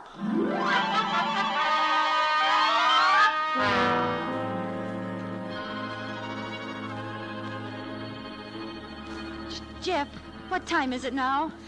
Oh, just a few minutes to midnight. Midnight? Say, what are you so scared about? We've got all the lights on. I've got my trusty mid-iron here, and... Hey, the lights. Who turned those lights off? Not me. Huh? Ooh. Then it must have been the murderer. The fuse box is out there in the hall. Jeff, there's something coming through the door. Steady now. Steady, Nancy. Yeah. All right, you. Whoever you are, you better give up. I got you covered. Oh, Jeff! I've got him. Jeff! Nancy, I got him. Give me a hand, will you? Jeff! Sock him with something, Nancy. Yeah. A chair, anything. I'm coming, Jeff. Hit him, Nancy. I'll help you, darling. There, take that, you nasty man. I'll teach you to hurt Jeff. I'll teach you to... Hey. What hit me? Oh, Jeff, it's you. Oh, darling, I'm sorry. It's so dark in here. Well, maybe it is, but I can see stars. Hey, the murderer. Where'd he go? I don't know. That was a door, Jeff. He must have gone out. Hey, listen. Police whistles. How did the cops get here? How do you think? I called them this afternoon. Oh, look, the lights are on again. They must have fixed the fuse. Say, did you call the cops or the electricians? Nice work, Mrs. Troy. We nabbed him all right. Yeah? Who was it, Inspector? Mr. Andrew Brule, alias Mr. Lingle. Mr. Lingle? Who lives upstairs, the one who wanted to help? Oh, that was a front. Like his art studios were just a front for his blackmailing. Blackmailing? Sure. He was collecting from every person in this house, and they didn't know that Brule and Lingle were one and the same. But how could he blackmail all these people? Oh, easy enough. Just get something on them that might embarrass them. Funny the things that people will try to hide. Since he only spoke over the phone to them, they never guessed who he was. Yeah, but what about Kaufman? Why was he killed? Well, I guess Kaufman was the only one who suspected the truth. And when he insisted on having a showdown, Lingle had to kill him to keep him quiet.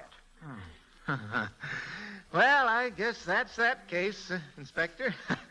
I sure am glad I was in on the finish. Finish is right, Mr. Troy. Only it might have been yours. Huh? We just took this knife off Lingle. Pretty mean looking, isn't it? You mean he was going to... Mr. Troy, he's fainted. Oh, dear. Oh, dear. Jeff, open your eyes. Darling, get up. Please get up. You've got to get up, Jeff. You got your good suit on.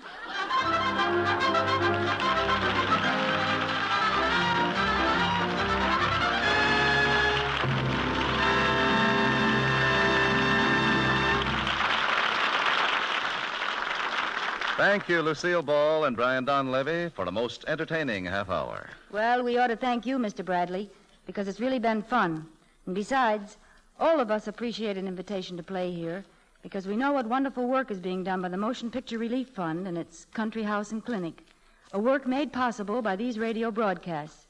Brian Donlevy will be back in a moment, but first a word from one of America's foremost beauty authorities, Lady Esther. Thank you, Miss Ball. Ladies, if you've ever watched an artist paint a portrait, you know he can make his subject look younger or older just by the way he tones her skin. Think about that, because you do exactly the same thing with your face powder. You make your face look younger or older. Any artist studying my 9 different shades of Lady Esther face powder recognizes them at once as young skin tones. I proved what a difference they make in an experiment the other day. At a dinner party, a woman I'd never seen before was seated opposite me. She looked rather middle-aged, rather plain, and didn't attract much attention. After dinner, I struck up a conversation with her. Knowing my interest in beauty, she confided that she hated her drab, plain look. But it's my age, she said. What can I do? Well, we went into a dressing room, and I removed her hard, cakey makeup that made her face look so dry. Instead, I applied my own shade of Lady Esther face powder, which fortunately was her shade, too. She looked and looked. She was simply enchanted. Her face did seem altogether different, so radiant, so smooth, with almost a little girl freshness. It's all due, I explained, to the different way Lady Esther face powder is made. It's blown by twin hurricanes to give it those young, translucent shades, that velvety texture, and to keep it clinging to your skin for hours. Perhaps you'd like to try an experiment on your face. So why not get a box of Lady Esther face powder tonight?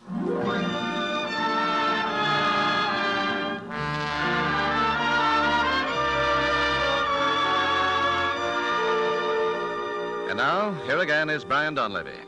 Thank you, Mr. Ball. People are beginning to wonder how they will fare post-war. They're asking, will high incomes continue? Will there be jobs for all?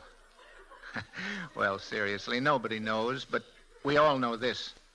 Money invested now in war bonds is the best way you can safeguard your post-war security.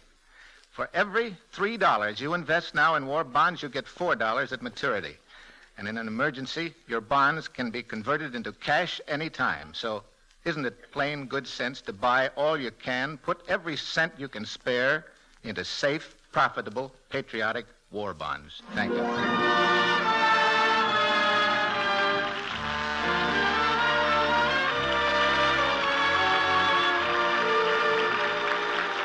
Next week, the Lady Esther Screen Guild players will present Dark Angel.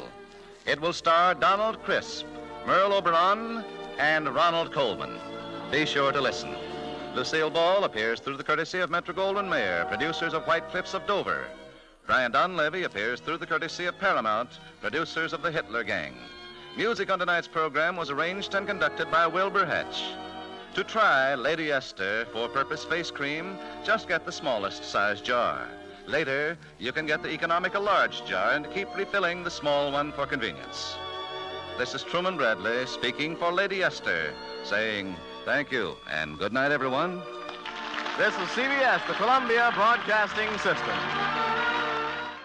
Well, that'll just about wrap things up for today. Certainly hope you enjoyed the programs.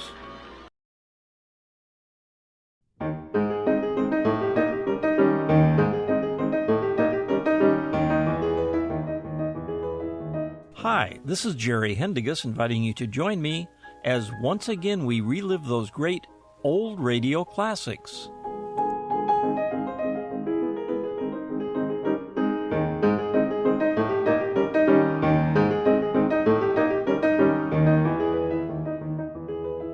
Welcome once again to the best of the old-time radio classics.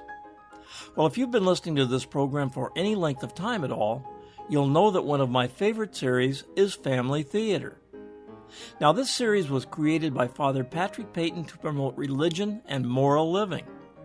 But for the most part, it was done in a very low-key manner, with most of the stories having little or no religious content, relying instead on some short dialogue promoting prayer in family living. Its slogan is, "The family that prays together stays together," a slogan we should maybe be taking to heart today. As I mentioned, with the exception of Easter and Christmas, most of the programs were not religious in content. Beginning February 13, 1947, the Family Theater ran a total of 540 episodes, ending on September 11, 1957. With Richard Denning as host and that terrific character actor Walter Brennan starring in an excellent Western drama, from July 25, 1956, here is the 483rd episode of Family Theater with Cowtown. Family Theater presents Walter Brennan and Richard Denning.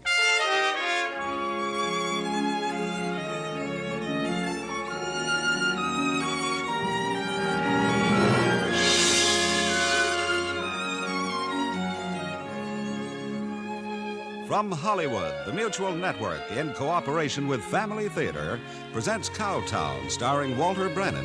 And now, here is your host, Richard Denning.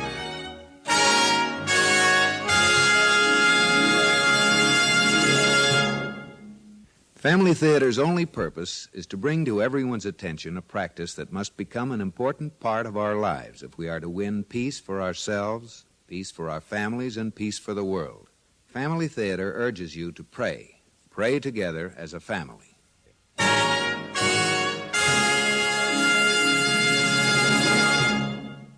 And now to our transcribed drama, Cowtown, starring Walter Brennan as Sheriff Yeager.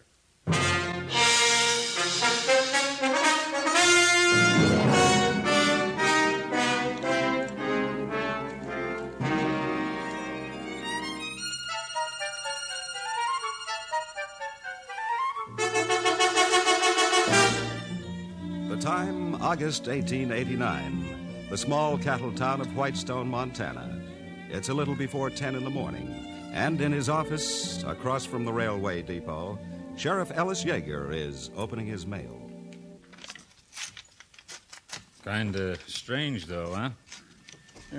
What's that, Floyd? What I just told you. Hmm? What the conductor said to me while I was over getting the mail at the depot. Oh, yeah. He's pretty sure one of those two men that got off at Hardwood was Clinton Tagg. Well, maybe he's right. Look, if it was Tagg on that train, why would he get off at Hardwood? Well, for one thing, his spread's about halfway between here and there. But Zoe said he wrote her he'd be coming into Whitestone on the 6:20 tonight. I've seen some homecomings like this before, and they ain't easy.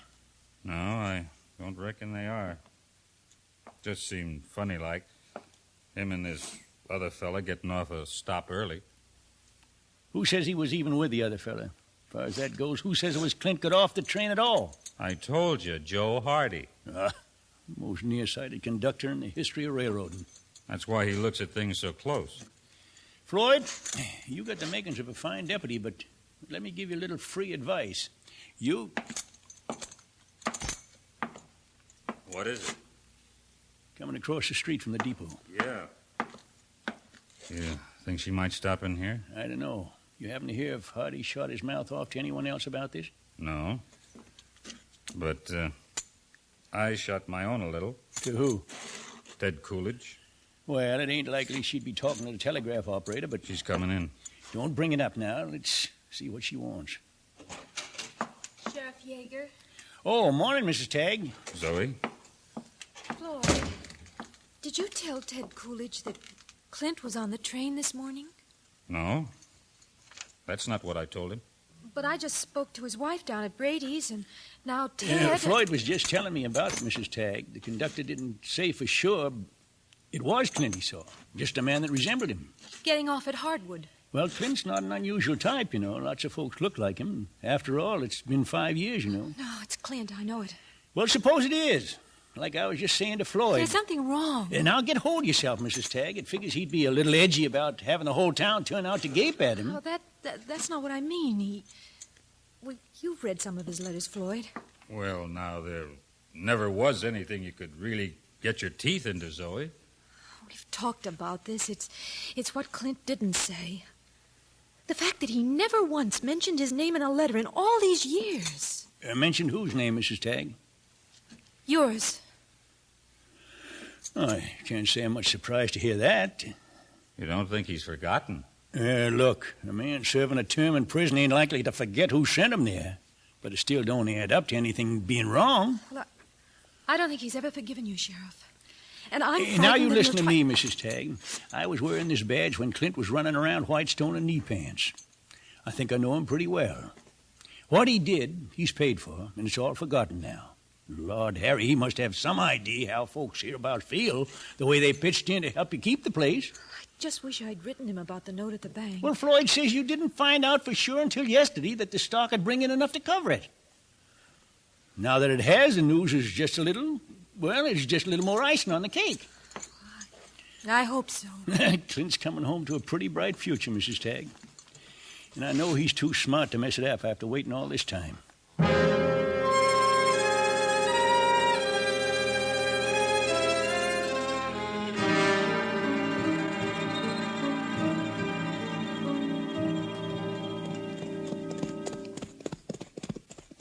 That's the place down there. It's a good-looking spread you got, Tagg.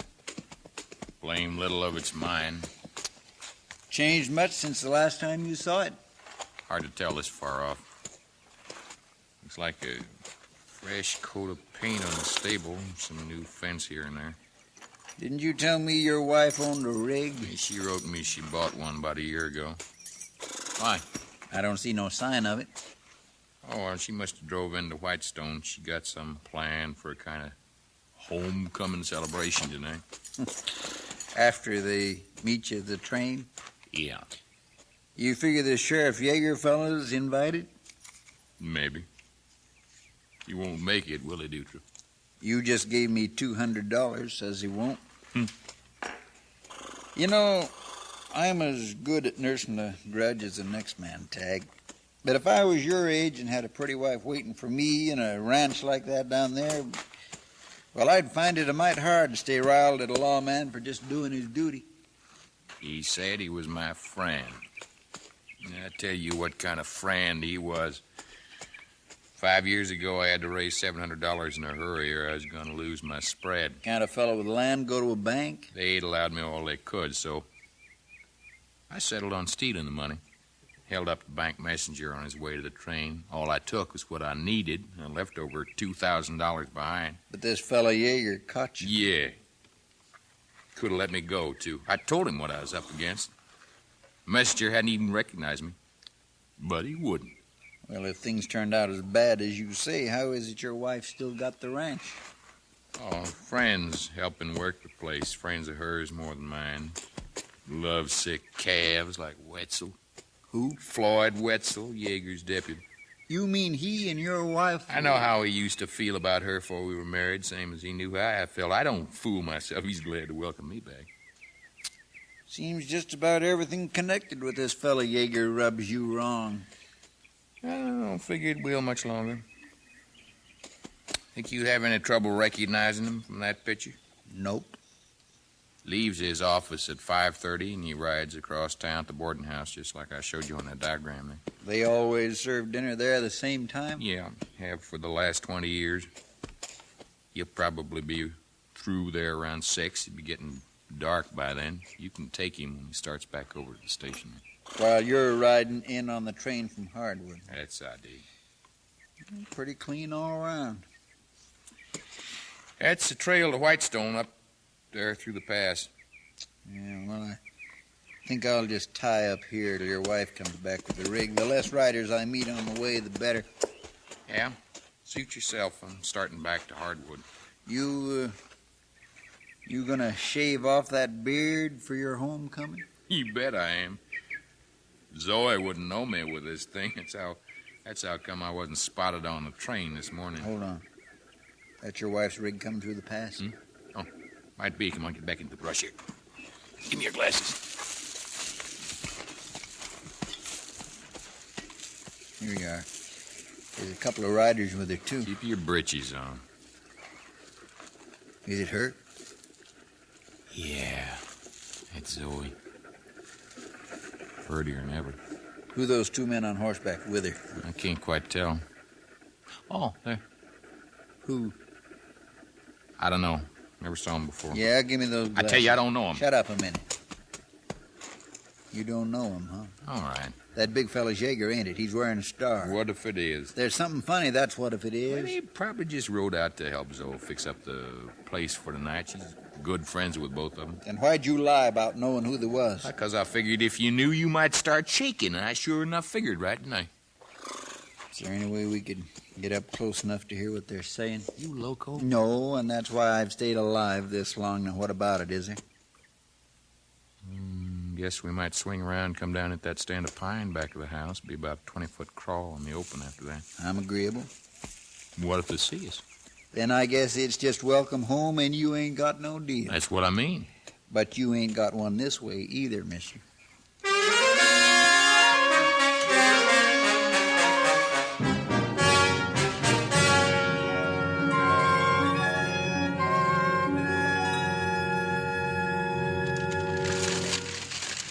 Where do you want this bag of flour to go, Zoe? Oh, right over there on the sideboard. How about these decorations, ma'am? Well, I'll take those, Sheriff. They're for the front room. Yeah, I'd be glad to carry it for you. Oh, I can manage. They don't weigh a thing. Want me to help you start putting them up? Well, no thanks, Floyd. If you don't mind stacking the rest of the canned goods away, that'll finish the heavy work. Yes'm. Well, Sheriff? I don't know.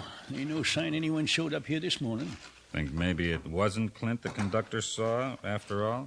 Well, I'm the one who said how poor Hardy's eyesight was, but now I'm beginning to wonder. What do you mean? While you was helping Zoe load up the rig down at Brady's, I went over to the depot and had Ted telegraph a couple of questions to the marshal in Hardwood. Seems two fellas did get off the train this morning together.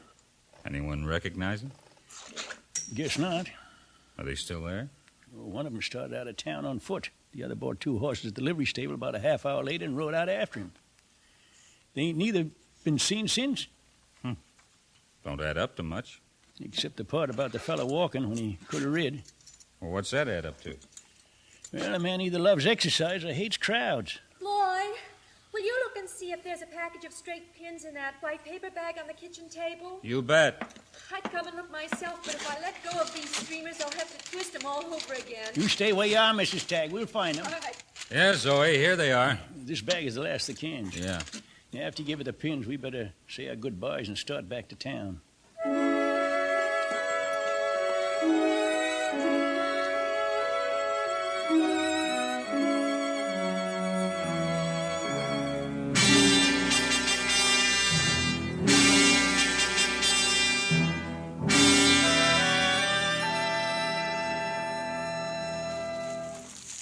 Keep down. Let 'em get good and gone. Well, at least they're heading back to Whitestone. Well, where else would they go? Hardwood, maybe. You heard him. There ain't nothing to find in Hardwood, and that sheriff knows it. But here. What is it? Your $200. The deal's off. Why? You got no proof it was you and me got off that train? They got a hunch. And if something happens to Yeager, that conductor's going to be a tough witness to argue with. It'd be his word against mine. If you're lucky and nobody else recognizes you. I'll be on that train tonight while you're taking Yeager. Uh-huh. And that's why there ain't going to be no deal. Because if you didn't do it, the fellow with you must have, and that's me. Well, they don't know you. You forgetting who bought the horses in Hardwood and looked that stable man in the face for 15 minutes? You made a bargain. Not to get hung, I didn't. Here, $200. The deal's off. Ask me, I think you're crazy wanting to gun that sheriff anyhow. He took 5 years out of my life. 5 years just for trying to keep a roof over my head. All right, you still got the roof and you still got your head. What are you kicking about? Well, he said he was my friend. He could have let me go. Tag, that ain't the way they play the game. Was you going to give the money back if they didn't catch you? What? No, you took it for keeps. That's why the sheriff didn't give you back. He plays the same way. I don't know what you're talking about. Go back to ranching, mister. You ain't got the temperament. I came here to get Yeager, and you said you'd help me.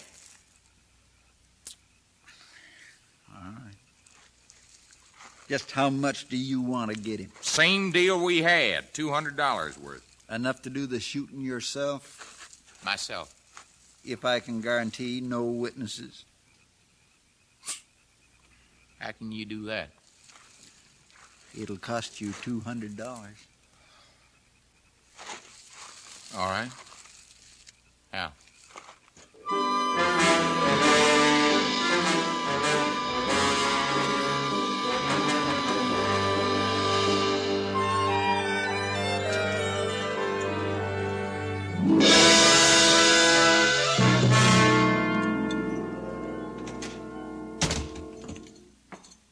Can I help you, sir? I'd like to see Sheriff Yeager if he's in. Who shall I say it is? Mr. Dutro. Robert Dutro. And the nature of the business? Is personal.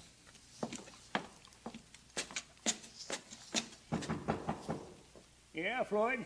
Man named Dutro to see you, Sheriff. Says it's personal. Send him in. Much obliged, Deputy. Anytime. Come on in. Sit down, Mr. Dutro. Thank you. How can I help you? I got a message for you from a friend of yours. Uh-huh. Like your deputy said, it's personal. This friend of yours wants to see you. Well, does this friend of mine have a name? As far as I know.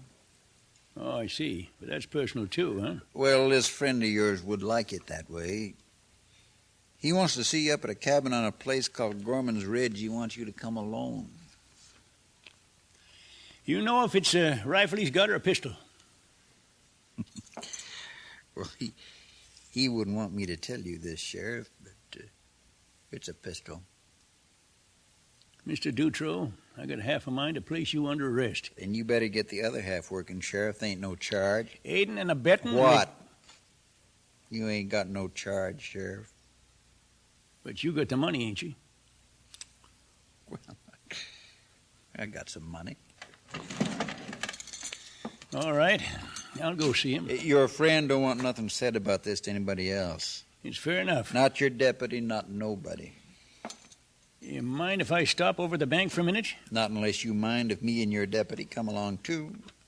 That ought to be all right. And then after you ride out, him and I, your deputy, could come back to your office for a while and play some checkers, maybe. That agreeable? Until when? Until you ride in again. You want an alibi real bad, don't you, Mr. Dutro?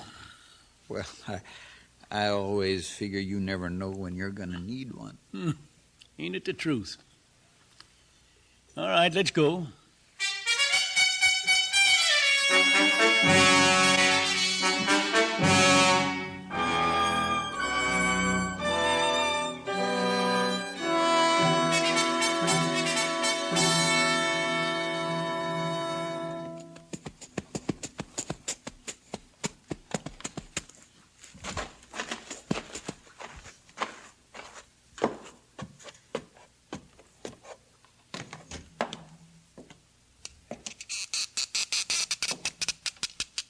Sheriff. Kind of figured it'd be you, Clint. Kick the door shut. Keep your hands away from your sides.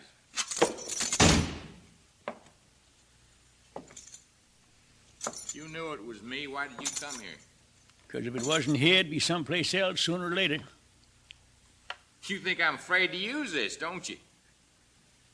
That's why you walk in Biggie's life acting like there's nothing in the world could touch you, because you think I'm afraid to pull a trigger. No, that ain't the reason at all. If I thought you'd frighten easy, I'd have slapped Dutro in jail, brought a posse up here, and scared you right back into prison. We're going to flatter me a little now, huh? That ain't flattery. You're just too pig-headed to give up. You talk to me like that, I'll talk to you any way I please right now till you use that gun. You pick the place, so you're going to have to pick the time, too. Oh, don't fool yourself, Yig. I will. I just want to see you sweat a little, like I did. You didn't sweat. For 5 years. You just sat there, thinking real hard who it was you could blame for some trouble you got into yourself. You could have let me go. Sure, and so could the judge, or the jury, or the warden, or just about anybody you can think of. But they didn't. So what you going to do? Going to shoot them all? You were my friend. You knew what kind of trouble I was in for money. I was a friend of Billy Stafford's, too. That bank messenger slugged him. I couldn't help that. He went for his gun. You know that. So when he comes to, what am I supposed to tell him? Billy, I know who it was, pistol whipped you, but I can't bring him in because he's a friend of mine. I told you I didn't mean that. I couldn't help it. You could have helped it by not being there in the first place. Hey, you're sweating now, ain't you, Yeager? Huh? You're sweating and talking a mile a minute, but you ain't gonna talk me out of this. All right, Clint. Maybe I ain't. Maybe I've had you wrong ever since you was a kid hanging around my office. Oh, now don't go try buttering me up with any of that slush. Call it slush, but there it is. You come in all big-eyed, real quiet-like, just looking around, and I'd know what you wanted. I ain't big-eyed no more. And I'd say, you seen any desperate criminals lately, Clint? And you'd say, no, Mr. Yeager, but I'm on the lookout. Yeah, you done that to every boy come in. That was just a game.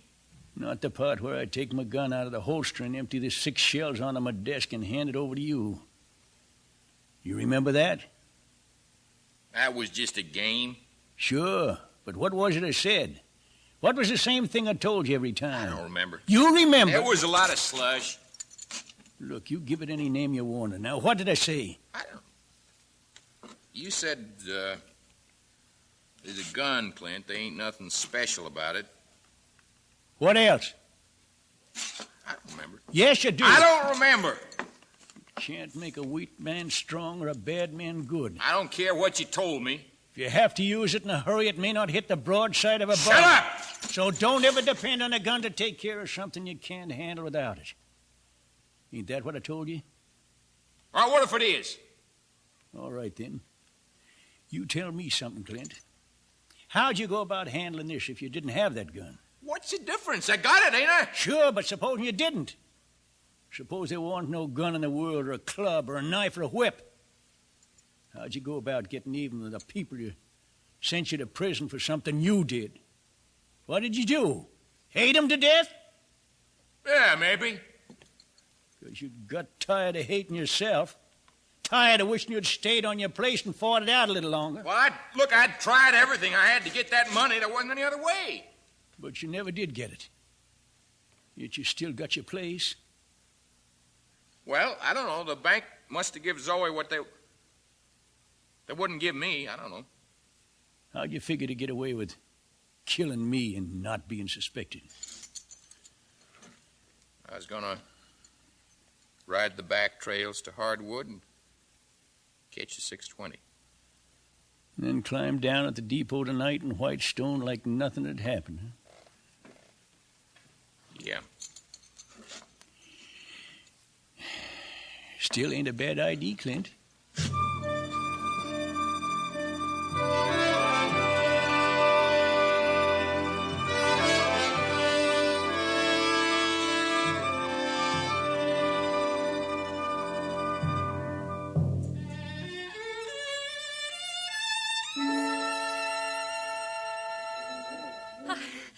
I don't think I've ever been so nervous in my life. Now, simmer down, Zoe. I mean, Mrs. Tagg. You wait, ma'am. 5 minutes after Clint gets off in that train, you'll be so used to him you'll forget he was ever gone. You know, I wonder if you ought to be here. I mean, until I have a chance to tell him. Oh, I think it'll be all right. Well, I don't know how he's going to take all these people coming down to gawk at him. Yeah, I'm afraid that's something you'll just have to put up with for a while. Well, here she comes. Can you see him yet? It ain't likely to be riding in a coal tender. Let's go up the platform a ways. There he is, standing on the steps of a back car. Clint! My gosh, you know he ain't changed much. Oh, he shaved off his beard. What beard? Clint never wore a beard in his life. Well, it ain't uncommon for a man in prison to grow, That's you know. who you rode out to see this afternoon, wasn't it? No such Clint. a thing. He did get off the train at Hardwood. And after one look at that Dutro, I can guess why. All right, keep your voice down. Oh, how'd you cool him off? Show him I didn't show him nothing. We just had a little talk. Shut up now. Here they come. Sheriff, Clint says he wants to. I want to thank you for coming down here to meet me, Sheriff. Don't mention it, son. Welcome home. Thank you. You too, Floyd. You're, looking right fit, Clint. Yeah, I ought to. Had a long race. Clint, honey, I wrote you we'd fixed a little homecoming party. Yeah, it sounds fine, Zoe. Just a few people. It won't be a big crowd like this. I mean, a lot of folks staring and such. Oh, yeah, well, they're staring at the right man. Well, a lot of them were those that helped you, Clint. I mean, helped work the place while you were gone. You can't really blame them for being a mite curious to see you again. I don't blame anyone, Floyd. Aside of myself.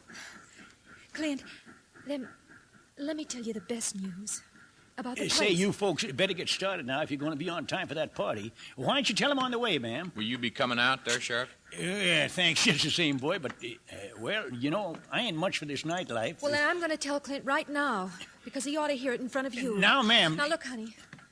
I got it right with me. It's all paid. What? What's this? It's a note from the bank, extending the mortgage on the place. They advanced me the money after you went to jail. After? I didn't have any collateral. No one guaranteed it. Well, somebody did.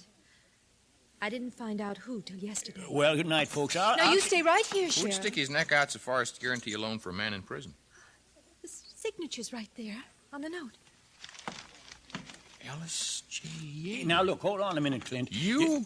Well, just a couple of ink scratches. Never cost me nothing. Not one dime. Folks you really ought to thank are the ones that will help with the work to pay for the spread. This afternoon, I almost... Yeah, you almost missed the train. Well, I had that happen. Did you ever have that happen, Floyd? What happened? Almost miss a train? What do you mean almost? Either you miss him or you catch him. Say, I never thought of it that way. Well, glad to have you back, Clint. Night, Mr. Sheriff, I want you to come out to the place tonight. I really want you to. No. Please, Sheriff. It's a mighty special occasion. Well, I guess just once it won't hurt to open the office a little late, eh, Floyd? Especially on Saturday. We do want you to come, Sheriff. All right, sir, but I'll leave it to you to explain this to Henry Brady. The grocer's boy? Yeah. He sort of likes to come in early, you see, on mornings when there ain't no school, and he just hang around and look at things. You ever let him hold your gun, Sheriff? Huh? You ever take it out of your holster and empty the 6 shells onto the desk and just hand it over to Henry Brady? Oh, yeah, I guess so, Clint. Seems I recollect doing that sort of thing off and on, well, for years.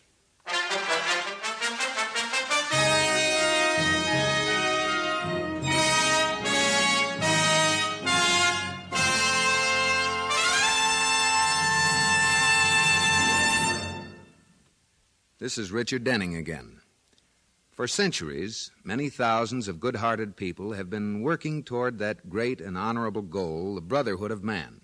It would be a wonderful accomplishment, a state of human relations in which all human beings treat each other as brothers and sisters. The real brotherhood of man would mean an end of war, a minimum of deprivation throughout the world, an upsurge in the benevolent sciences, and a host of other wonderful benefits. It would really be a magnificent achievement for the human race, but it will never be achieved by any purely human plan. The brotherhood of man can never be anything more than an impossible dream until we first acknowledge that its success depends on our acceptance of the fatherhood of God. A brotherhood of man based on the fatherhood of God would be good and lasting, and it is possible. Prayer is the means through which it might be accomplished. Through prayer, we can turn seemingly impossible dreams into actuality. And when you pray, pray together as a family, and you'll be strengthening the bonds of kinship in your own home as well. For the family that prays together stays together. More things are wrought by prayer than this world dreams of.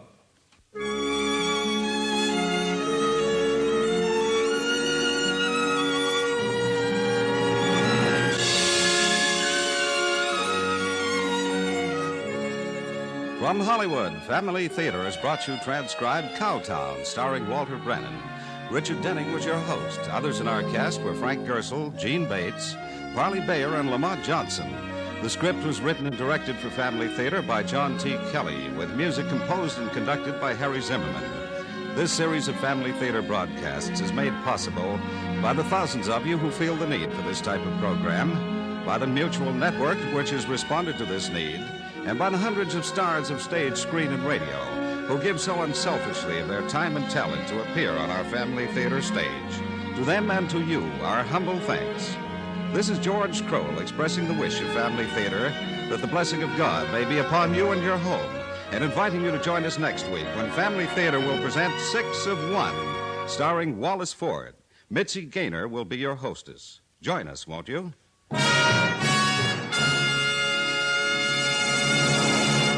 Family Theater is broadcast throughout the world and originates in the Hollywood studios of the world's largest network. This is Mutual, the radio network for all America.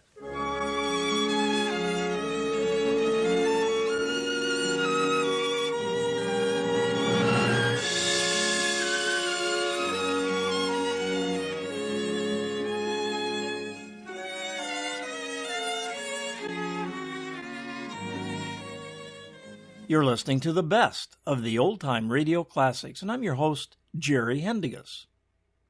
We now have probably the best and most popular series of its type on radio.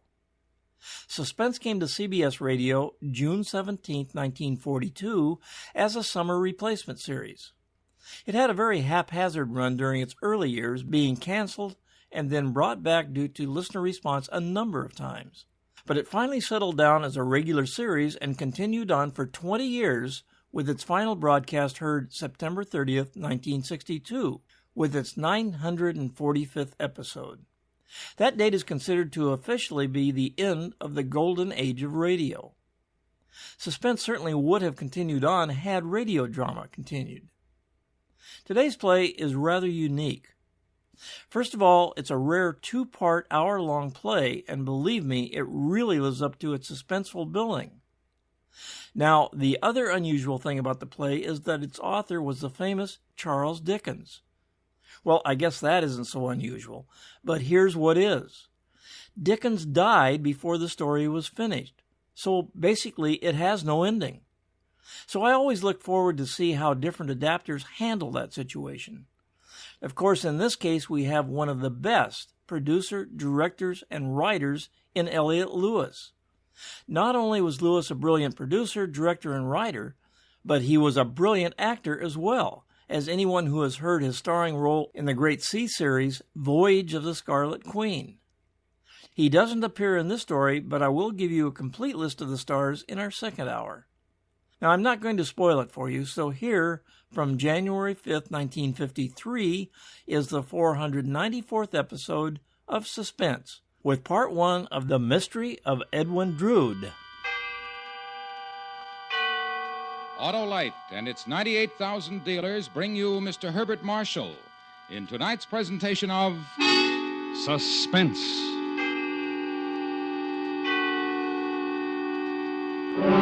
Tonight, Autolite presents Part 1 of the most famous of all literary puzzles, Charles Dickens' unfinished novel, The Mystery of Edwin Drood. Our star, Mr. Herbert Marshall.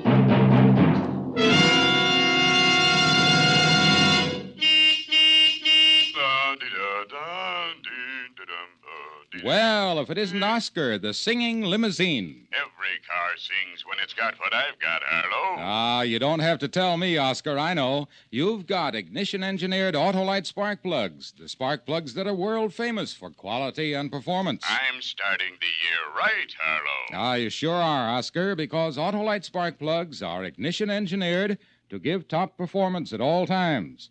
They're specified as original equipment on many leading makes of our finest cars, trucks, and tractors. My Autolite spark plug dealer told me spark plugs were the very heart of my ignition system. And he was right, too. So, friends, have your spark plugs checked by your nearest dealer who sells Autolite spark plugs. To quickly locate him, just look for the Autolite spark plug sign or phone Western Union by number and ask for Operator 25. And remember, from bumper to tail light, you're always right with Autolite. And now, Autolite presents Charles Dickens' The Mystery of Edwin Drood, starring Mr. Herbert Marshall, hoping once again to keep you in suspense.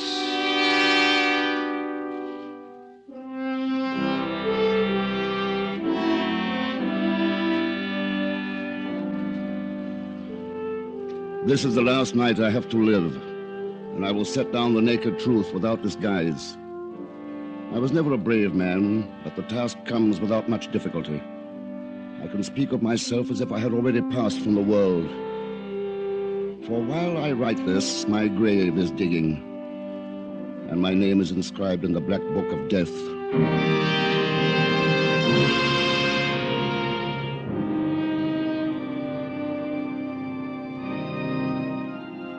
It was in the organ loft of the assembly hall at Cloisterham College where I first began to learn how a man's mind can become a thing of horrible wonder, a part, a writhing, tormented thing, beyond his poor power to control.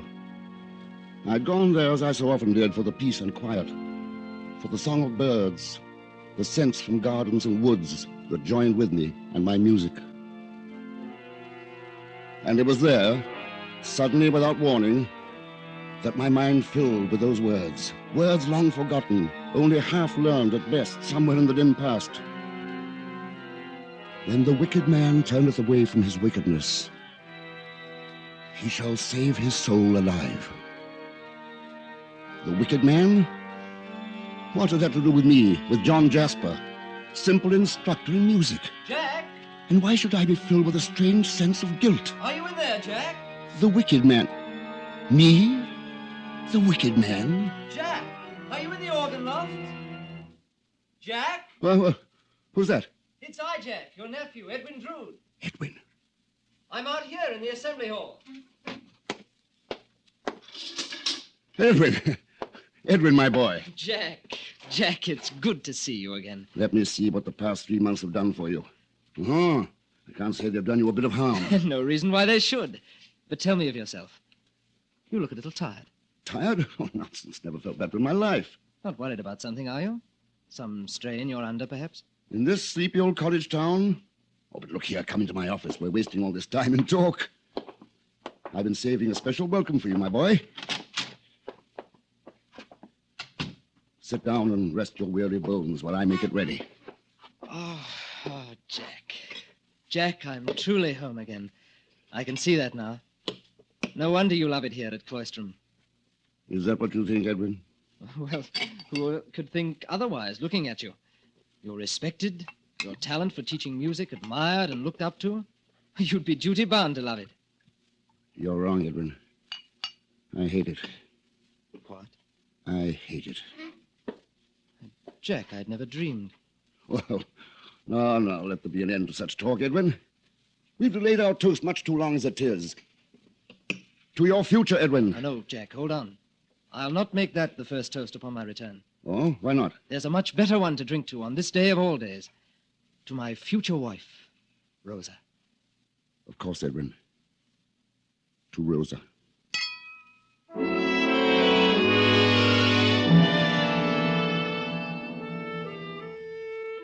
As we stood there, Edwin and I, drinking to her, to Rosa, I began to realize why those words about the wicked man had come to me just before his return. It had been a warning that might have already come too late.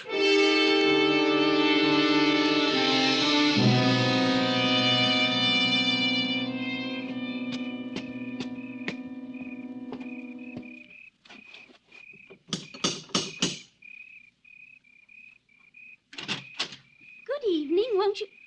Oh, it's Mr. Jasper.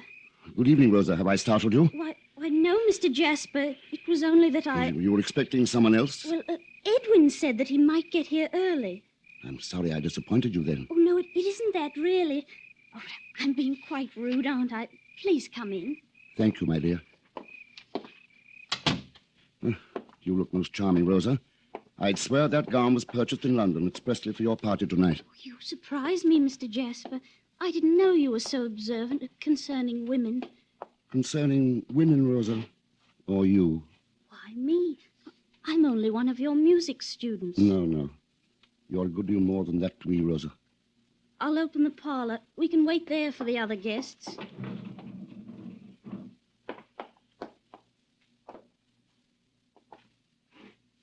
You said I was a good deal more to you than just a music student. What did you mean? Edwin's my nephew. You're his betrothed. Surely the love I bear for him extends to you also. Oh, I hadn't thought of your feelings toward me in just that way. Had you thought of them then? Allow me to be frank, Mr. Jasper. I'm going to marry Edwin despite the fact that I do not love him. You do not? Oh, as a brother, perhaps as a very dear friend, but not as one should love a husband. Then why marry him, Rosa? Because I couldn't bear to see him hurt. Because I promised both my parents and his that we would marry. There's nothing that can change your mind? No, Mr. Jasper. Not even if you loved another? I do love another.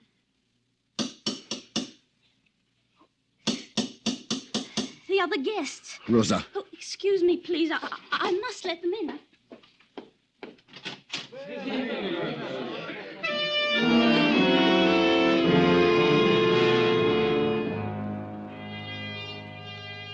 I remember little concerning the party that followed, being too occupied with my own thoughts. But two incidents do stand out as foreshadowing events to come. The first, a conversation between Dean Crisparkle and his protege, Neville Landless, a strange and intense young man, but newly arrived from Ceylon. Yes, of course, my dear. She's a beautiful girl, Dean. One of the most beautiful it has ever been my fortune to meet. It might be best for you to curb your admiration, Neville. Rose is already spoken for. In Ceylon, that is not always a reason. I need hardly remind you, my boy, that this is Cloisterham in England. I warrant her fiancé would not take too kindly to your attitude. Fiancé? Young Edwin Drood. Ah, yes. I now understand his air of proprietorship. Obviously, he is not one who appreciates his good fortune. May I ask, Mr. Landis, the exact meaning of your remark concerning me and Rosa? Edwin, really, I didn't know don't that mind, Mr. Drood. It seemed to me that you were taking the young lady in question rather for granted. I merely commented on it. A manner of comment that hardly comes under the heading of civility in England, Mr. Landis. Though perhaps your somewhat heathen background may account for it. Oh, come now, gentlemen. This is hard at the time. Nor does it seem very civil for you to comment so upon a stranger here. One who has not had your so-called advantages in upbringing. Perhaps the best civility is to mind our own business. If you will set me that example, I promise to follow it. You take too much upon yourself, sir. In my part of the world, you would be called to account for it. By whom, for instance, Mr. Landis? By me, sir. At your earliest convenience. Oh, gentlemen, please. Edwin, let's have no more of this. High words between the two of you. I don't like it, my boy. Nor do I care for certain comments made in my presence here, Jack. This is hardly a matter of moment, Edwin. We are all hosts here to Mr. Landis, a stranger newly arrived. You should respect the obligations of hospitality. Shall it be over, then? So far as I'm concerned, Jack, there's no anger left. Mr. Landless? None, Mr. Jasper. So be it, then. The incident is over.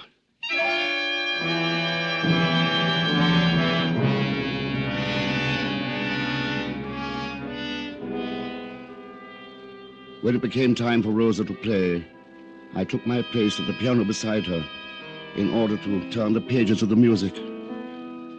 I stood there watching her hands caressing the keys like two white, tender doves, seeing her lips pursed tenderly in concentration, the curve of her soft cheek, her eyes intent upon her music, yet finding moments free to glance up into mine.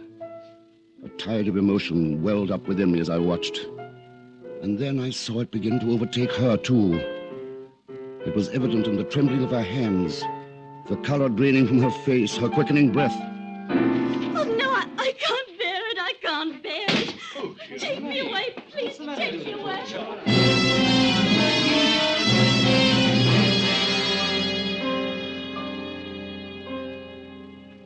It was then the decision was made. It was then I knew that the end result was as fixed in time as the inexorable approach of death. In this instance, the death of Edwin Drood.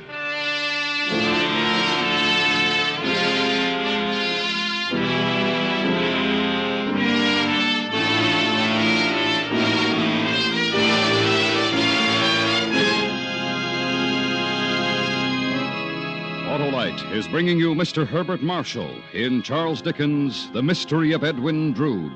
Tonight's presentation in radio's outstanding theater of thrills, Suspense. You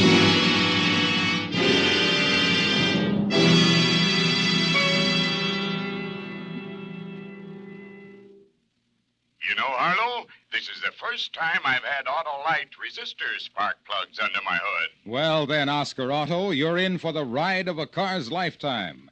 The Autolite resistor spark plug is the greatest advancement in spark plugs for automotive use in the past 25 years. They sure step up my performance. That's because Autolite resistor spark plugs have something extra that gives you something extra. That extra is an exclusive Autolite built-in 10,000-ohm resistor that makes possible such extra advantages as smoother engine performance, quick starts, and double spark plug life. Extra special, eh, Harlow? Right you are, Oscar, and the Autolite resistor-type spark plug is only one of the complete line of Autolite spark plugs for every use. So, friends, see your nearest Autolite spark plug dealer. Have him check and replace worn-out spark plugs with ignition-engineered Autolite spark plugs, either standard or resistor type. And remember, from bumper to tail light, you're always right with Autolite. And now, Autolite brings back to our Hollywood soundstage Mr. Herbert Marshall in Elliot Lewis's production of The Mystery of Edwin Drood, a tale well calculated to keep you in suspense.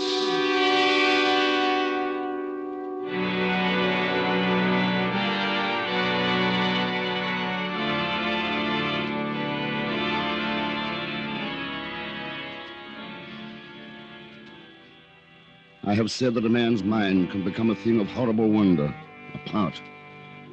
So it must have been with mine that night. For I know now that the plan, the complete, the perfect plan, was born the very moment that Edwin Drood led Rosa from the room.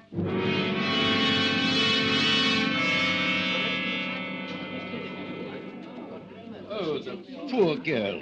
She's quite evidently overwrought. Yes, quite overwrought. Little wonder, with the strain she's had to bear. It can hardly be conducive to one's nerves when a fiancé becomes proprietary and overbearing. It would appear that your earlier differences with Edwin Drood still rankle, Mr. Landless. I believe I have my anger well under control, Mr. Jasper. Though the same can hardly be said for the circumstances that provoked it. Oh, come now, Neville. It is hardly becoming to maintain such a disagreeable attitude. Hardly becoming, perhaps, but a natural reaction. And one that can be as naturally overcome. And just how would you suggest this to be done, sir? Through friendly discussion over a friendly nightcap, Mr. Landless. Shall we say at my gatehouse? Within the hour? Will Drood be amenable? He's already accepted my invitation. Then I shall accept also. Thank you, Mr. Landless. You shall not regret it, I assure you.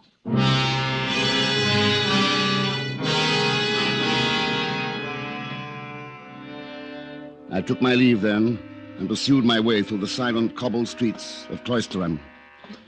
My path led me beside the city's venerable crypt, that strange jumble of old walls, ancient druidic stone and decaying monuments, wherein dwelt the bones of centuries of Cloisterham's dead. Upon reaching it, I forsook the cobblestones of the street for the rubble of the crypt. Beware that there mound by the yard gate, Mr. Jasper. Oh, is that you, Doddles? Aye. Well, what was it you said? I said, where the mound, Mr. Jasper? Why, what is it? Lime, that's what. Lime? What you call quicklime? Aye, quick enough to eat your bones and your boots. With a little hand stirring, quick enough, surely, to eat your bones. Really? Now, you use it in your stonemason work, do you? Aye, though it's little enough stonework for Doddles these days. What with the mayor and them wanting to learn where the olden ones is. Oh, yes. Searching for the final resting places of ancient druids, aren't you? Aye. Trying task it is, too. What with the way they're buried here, without no rhyme, no reason. Scattered about like in walls and under passageways. At best, I'd say it was an impossible task, Doddles. Not for Doddles and his hammer, it's not. Hammer?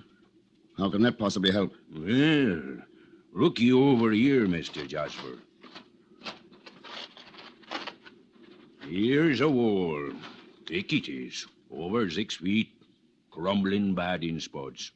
Hard to tell just what might be buried there, if anything. But Doddles will soon put an end to that mystery. Aye, taps, you see. Solid here, unholden. So I goes on tapping. Hollow here, nothing. I tap some more. Here I find solid. Hollow again. There you have it, Mr. Jasper. Walls hollow. Oh, filled with rubbish and what not, I wager, but hollow plain enough.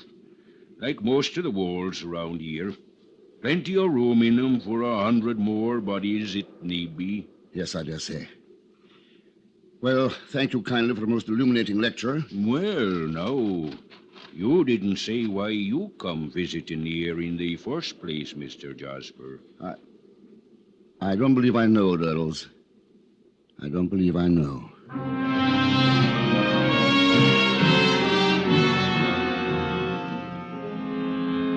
When I arrived at my lodgings, Edwin was already there. And no sooner had we got the fire blazing and made ourselves comfortable than Neville Landless put in his appearance.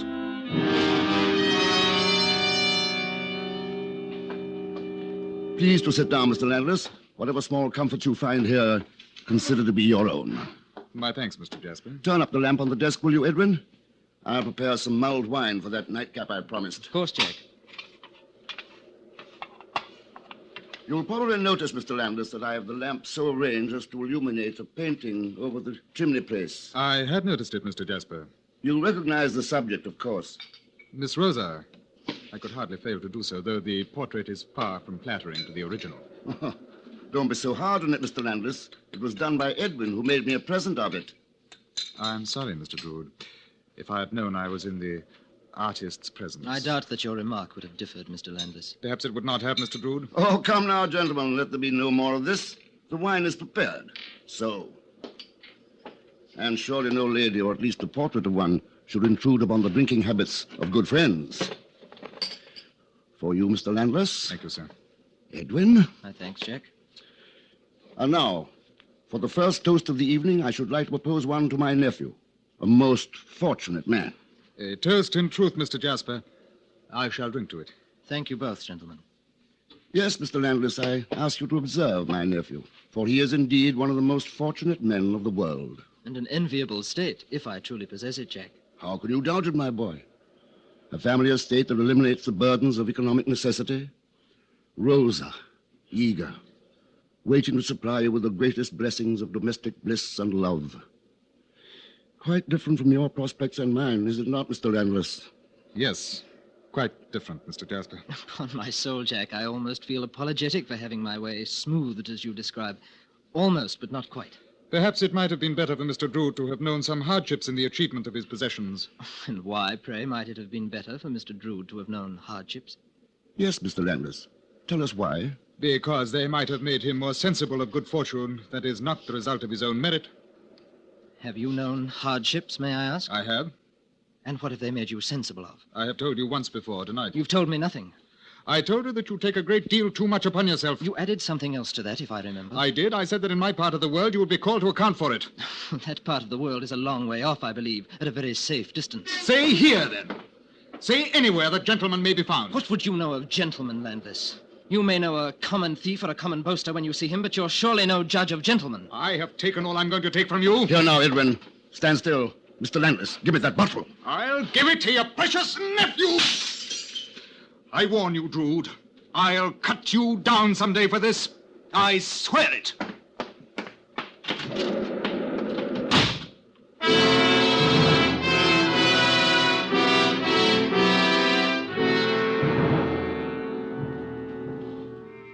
The scene had gone well, I thought. Very well. And after Landless's enraged departure, after I had calmed Edwin down and sent him home, I waited for what I knew would inevitably follow. It was close to midnight when it did.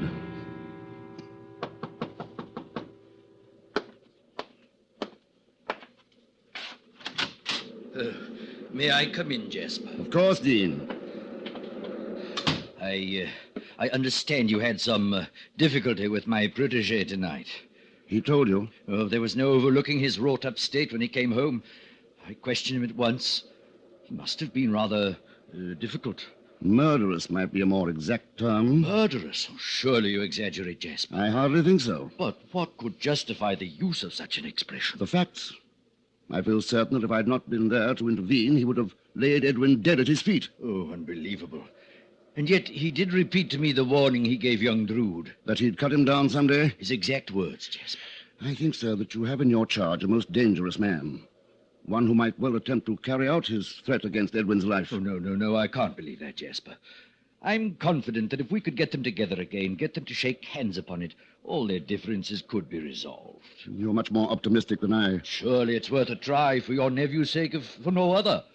Talk to him, I'll talk with Neville. I know he'll meet with Drood whenever and wherever you say. Very well, Dean, I'll try. Though I say to you now, and you are my witness, I'm convinced that unless Neville Landless leaves Cloisterham, the end result could be nothing but tragedy.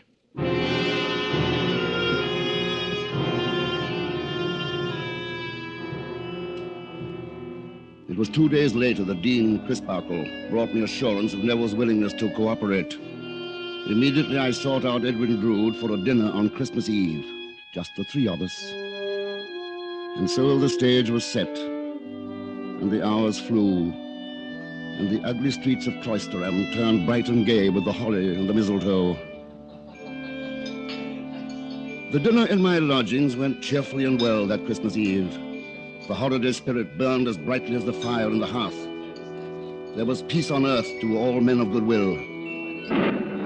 Not even the unseasonal storm that began to rage outside could dampen the gaiety of the evening. Rather, it served as a challenge, an opportunity to heighten the feeling of good fellowship that seemed to be born that night.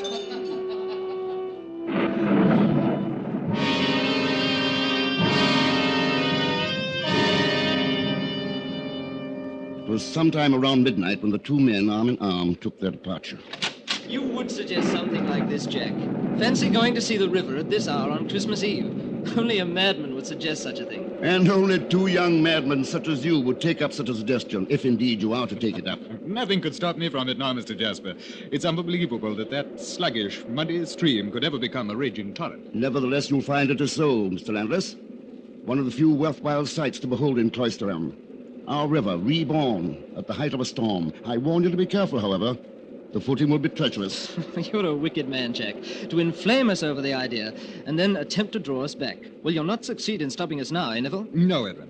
Nothing will stop us now. Then come along. We'll be on our merry way.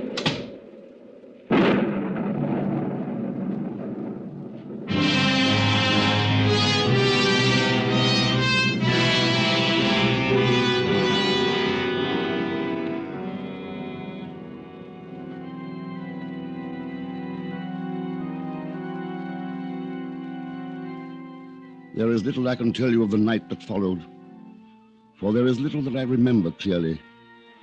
I know only that when dawn finally broke, I found myself in the organ loft, playing, my clothing wet through, and burning within my brain was a memory.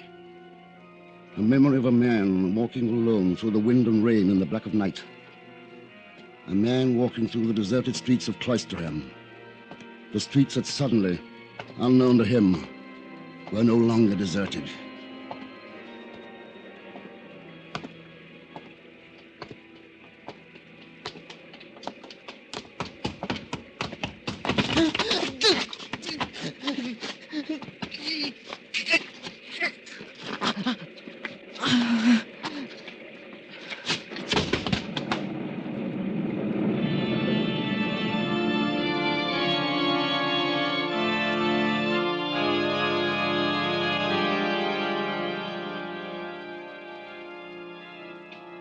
A memory, I said it was.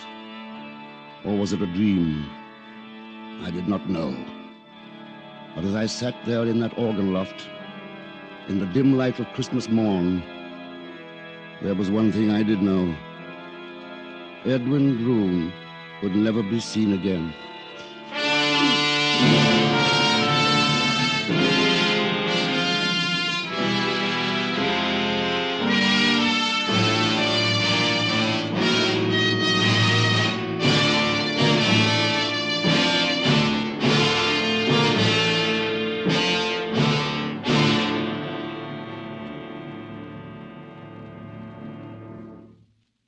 Suspense.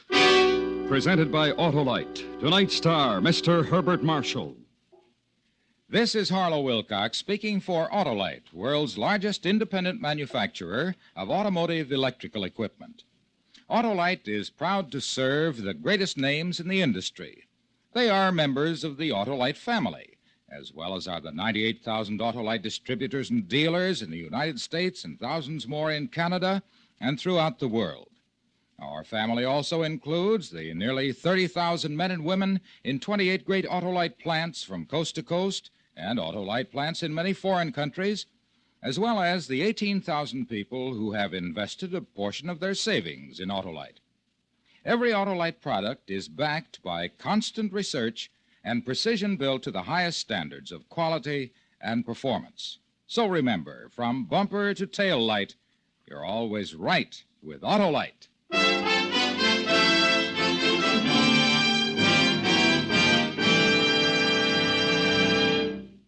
Next week, Part 2 of Charles Dickens' unfinished novel, The Mystery of Edwin Drood, at which time we will attempt to solve this literary puzzle.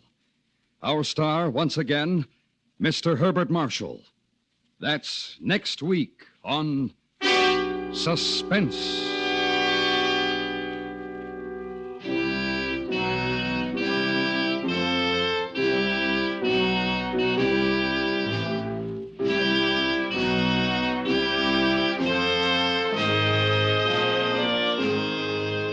Suspense is produced and directed by Elliot Lewis, with music composed by Lucian Morowick and conducted by Lud Gluskin. The Mystery of Edwin Drood was adapted from Charles Dickens' unfinished novel by Sidney Marshall. In tonight's story, Terry Kilburn was heard as Edwin Drood, Betty Harford as Rosa, Ben Wright as Landless, Joseph Kearns as Dean Crisparkle, and William Johnstone as Durdles.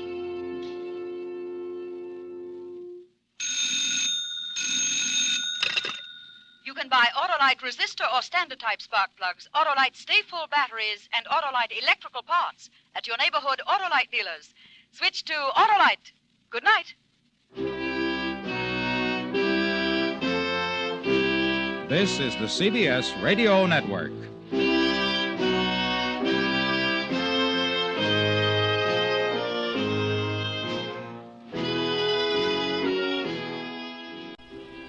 We'll be right back with more of these great old-time radio classics.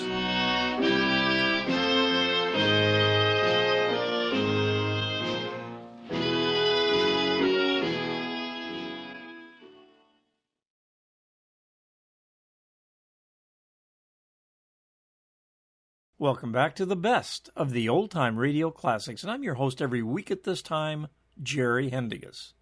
And now, once again, starring Herbert Marshall, Ben Wright, Joseph Kearns, William Johnstone, Terry Kilborn, Betty Harford, and Bert Holland, from January 12, 1953, here is the 495th episode of Suspense, with the second part of Charles Dickens' unfinished suspenseful story, The Mystery of Edwin Drood. Autolite and its 98,000 dealers bring you Mr. Herbert Marshall in tonight's presentation of Suspense.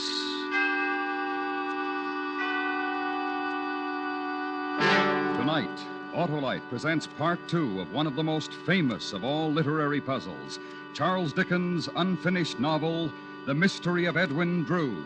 Our star, Mr. Herbert Marshall.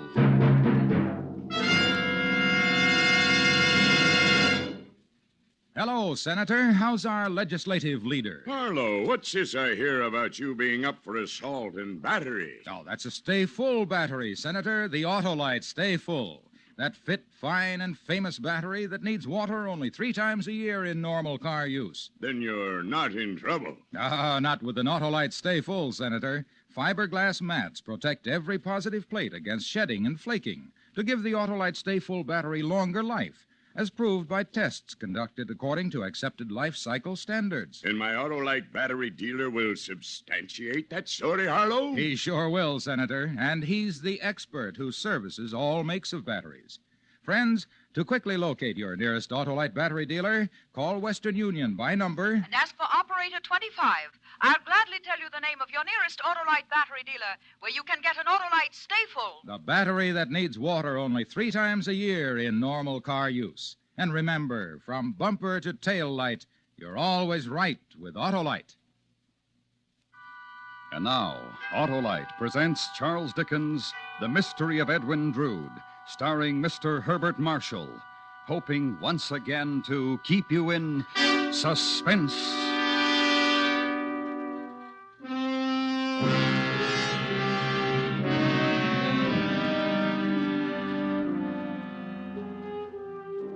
When the wicked man turneth away from his wickedness, he shall save his soul alive.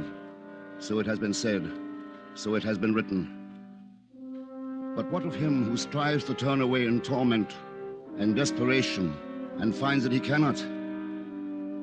What is it that will happen to him? What is it that will happen to me?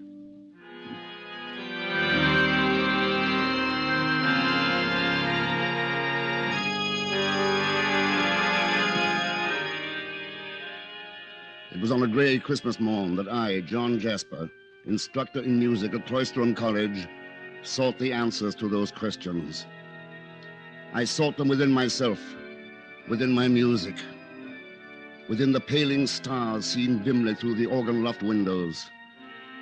But no answers came, only a memory or a dream.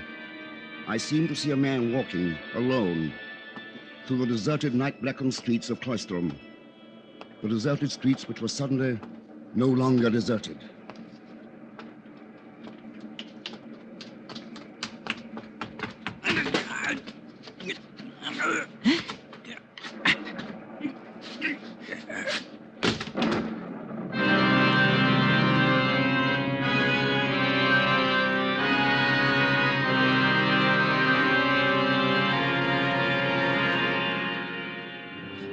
Then the memory was gone, the dream was over, and I was at my gatehouse lodgings looking for him who should have been there, looking for the man I suddenly knew would never be there again.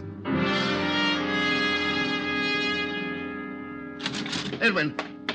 Edwin!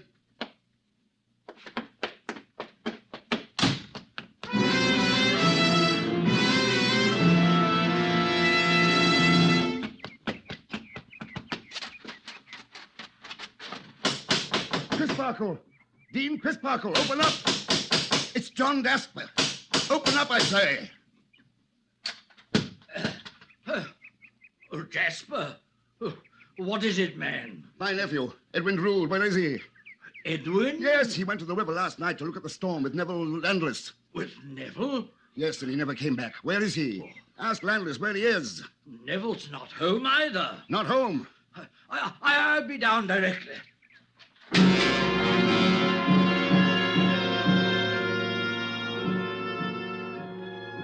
As he joined me, the dread realization of what might have transpired was clearly writ upon Dean Crisparkle's face. Hurriedly, he roused a number of cottage servants from their holiday beds, and a search was begun. A search for my missing nephew, Edwin Drood, and for the Dean's missing protege, Neville Landless.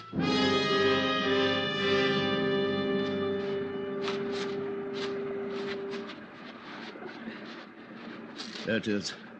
The river. The river they went to see at the height of the storm last night. You never saw them again, Jasper? No, neither one returned. Was there any quarrel between them? Any hint of the disagreements they'd had upon other occasions? None. The Christmas Eve dinner had gone exactly as I'd planned. They'd shaken hands. Apparently had resolved their differences, and when they left, they went arm in arm.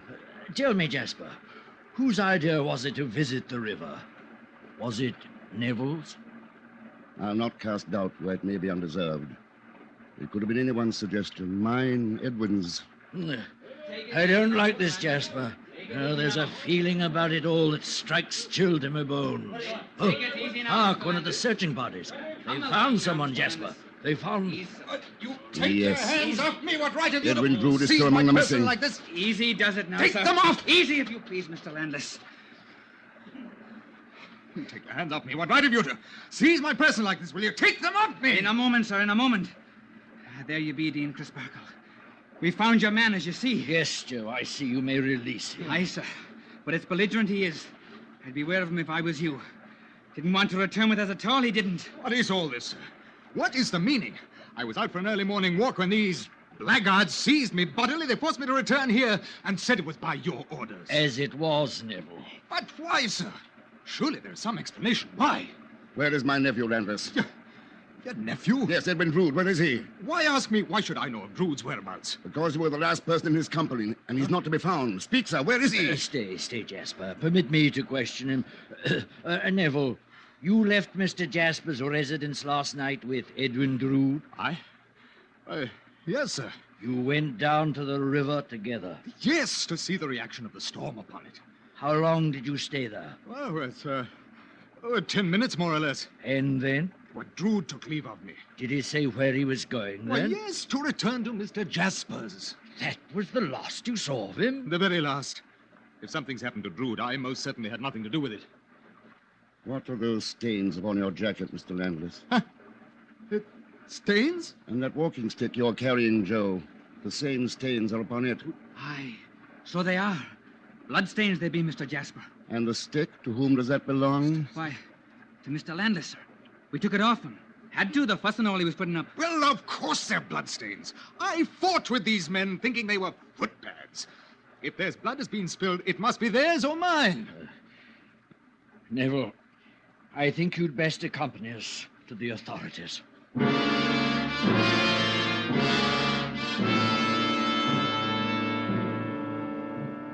At my suggestion, we repair to the residence of Cloisterham's Lord High Mayor, Mr. Thomas Sapsea. And as we stood there in his parlor, the rendering of authority was as I knew it would be. Not unlike the person of Mr. Sapsea himself. Unimaginative, dull, stupid.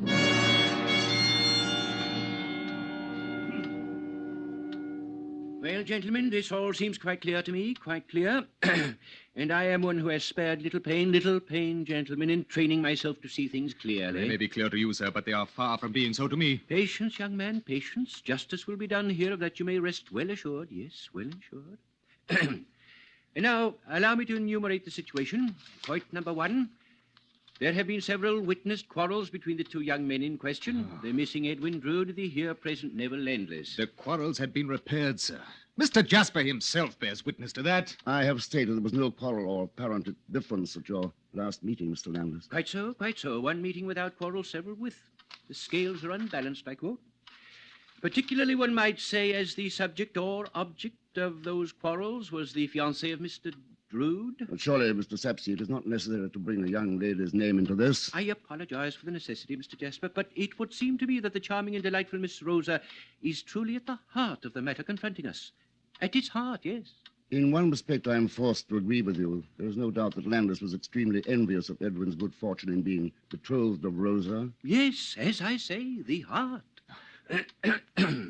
Now, point number 2. The two gentlemen disappeared together into the night. Point number 3, Mr. Drood never appears again. Point 4, Mr. Landless is apprehended upon the heath, obviously fleeing Cloisterham, and is returned only by force. Point 5, unexplained bloodstains are found upon his person and upon the stick he was carrying. I was not fleeing Cloisterham, and the bloodstains are not unexplained. Circumstances indicate otherwise, Mr. Landless. Yes, otherwise. And the taking of a fellow creature's life is to take something that don't belong to you, you know. Taking of a fellow creature? What madness is this? Oh, Mr. Jasper, surely you don't believe that... My interest lies only in the return of my nephew. And if he is never to return, in seeing that justice is rightly done. Yes, precisely what I had in mind, Mr. Jasper. Precisely.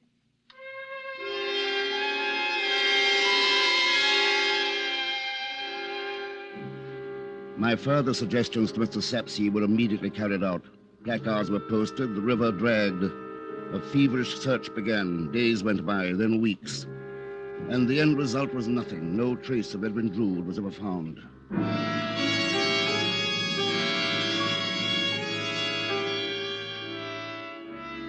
Finally, when all hope was abandoned, Mr. Sapsey delivered his final resolution. It would appear, gentlemen, that the mystery of Edwin Drood has not as yet been solved. No, not solved. However, certain horrible suspicions as yet remain. In the interests of all concerned, therefore, I make the following suggestion. It is that Mr. Neville Landless remove his presence from the city of Cloisterham, and unless there comes a time when certain horrible suspicions no longer exist, that he remain away from here forever.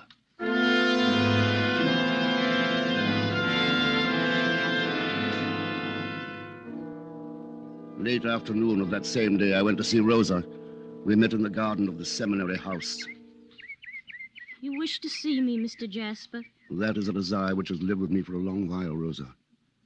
Only the unhappy circumstances of the past few weeks have prevented its fulfillment. And you feel that Mayor Sapsey's announcement has now cleared the way for you? Not for me. For us. Grief does not come to an end with an official pronouncement, Mr. Jasper. Surely even the natural sadness you feel must be tinged with relief. Relief? You no longer are faced with the prospect of a forced, distasteful marriage to Edwin. You're free of your promise to your parents. Now that Edwin's gone, there's nothing to prevent our getting married at once.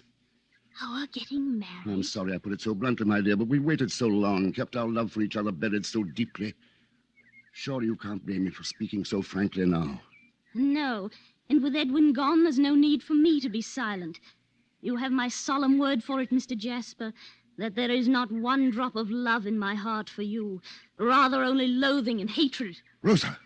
I've always despised you, though I tried to hide it for Edwin's sake. Despised you because you pursued me with your eyes, with your thoughts, whispering to me in your mind of your obscene love, even though I was engaged to Edwin.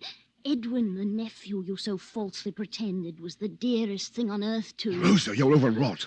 The strain of these past weeks. You refuse to believe. I can't believe it, my dear. I love you, an old man. The man I loved, the man I still love, is Neville Landless. Landless? Yes, Neville, the man I was going to marry. What do you mean, Rosa? You were going to marry Edwin. No, Mr. Jasper. You told me you were. That was before Edwin and I released each other from our vows, Mr. Jasper. Released? Then Edwin didn't have to die. No, Mr. Jasper. Whether Edwin was alive or dead, I was free to marry the man of my choice.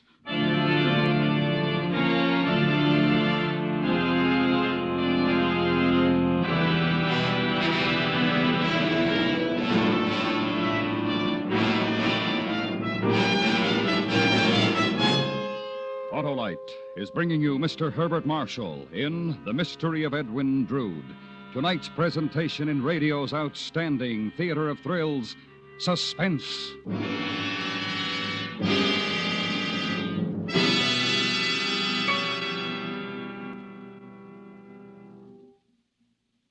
Hello, our committee is investigating. And what have you found, Senator? That the Autolite Stay Full battery needs water only 3 times a year in normal car use. Now, that's not all, Senator, because the Autolite Stay Full battery gives longer life, as proved by tests conducted according to accepted life cycle standards. Yes, Harlow, and you know what's responsible. Why, those fiberglass retaining mats that surround every positive plate to reduce shedding and flaking and hold the power-producing materials in place. And we've found the Autolite Stay Full battery is the favorite of millions of car owners from coast to coast. Thank you, Senator. Friends, see your Autolite battery dealer. He services all makes of batteries, and he has an Autolite Stay Full for your car if a replacement is needed.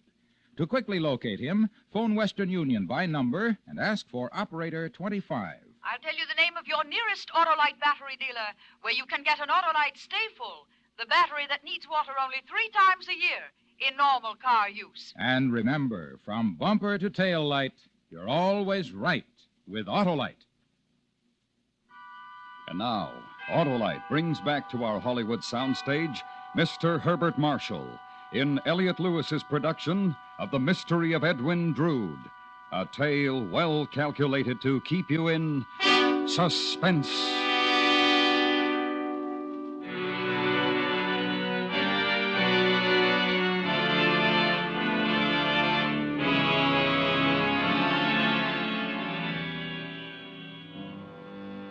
How does one relate the ending of a world, the stunning collapse of all that has meaning, of all that is life? I will not attempt to do so. For everything that can be said was said on that fateful afternoon. And so the story of Edwin Drood was over. Or so I thought.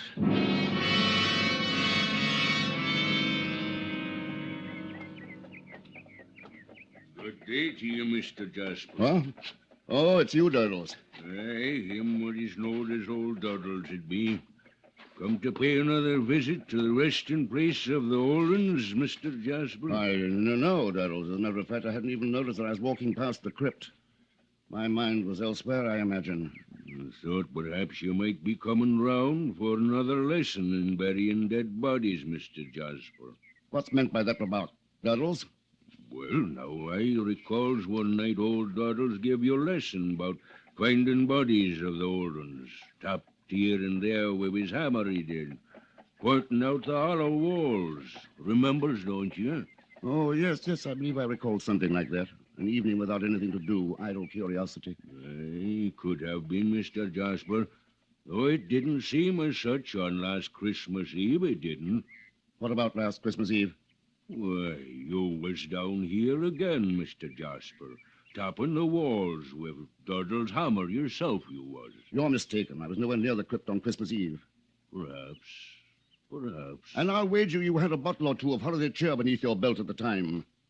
Perhaps. Though I would have swore it were you.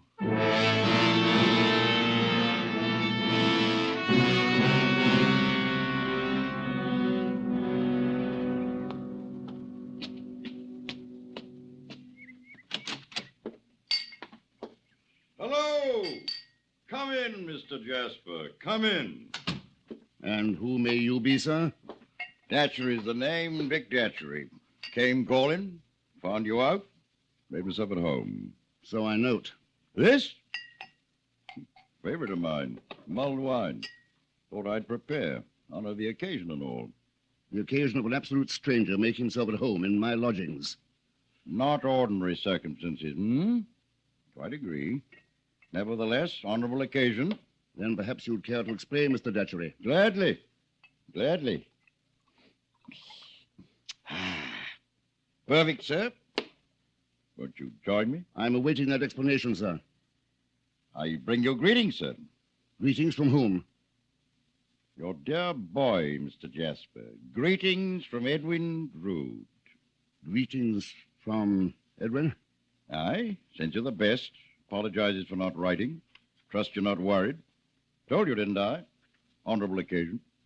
Indeed, this is an occasion, Mr. Datchery. I've been worried sick about the dear boy. You found him well? Blooming, best of health. Where is he? Where did you meet with him? London, some lodging house. Kept meeting on stairs, natural thing. Of course, quite natural. Business took me to Cloisterham. Told Edwin. Made me promise a greeting. Here I am. Care to try the wine? Quite good. My apologies, Mr. Datchery. Certainly I would. Toast to Edwin? To Edwin. Perfect. Well, be on my way now. Duty over. One moment, Mr. Datchery. I must write Edwin and tell him how happy you've made me. What's the dear boy's address? You haven't got it. He moved. Didn't say where. Then there's no more you can tell me about him, where he can be reached? Nothing. I see. Wondering if it's a tall tale, Mr. Jasper? No real greetings? No real Edwin? Surely that's a possibility, Mr. Datchery. Ordinarily, not now. Mementos. Wanted you to have them. To remember him. Duty's fully discharged. I'll be leaving. Good day, Mr. Jasper. Excellent wine.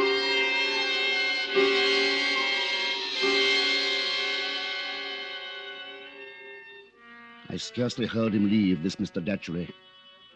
I was staring at the objects he'd placed upon the table.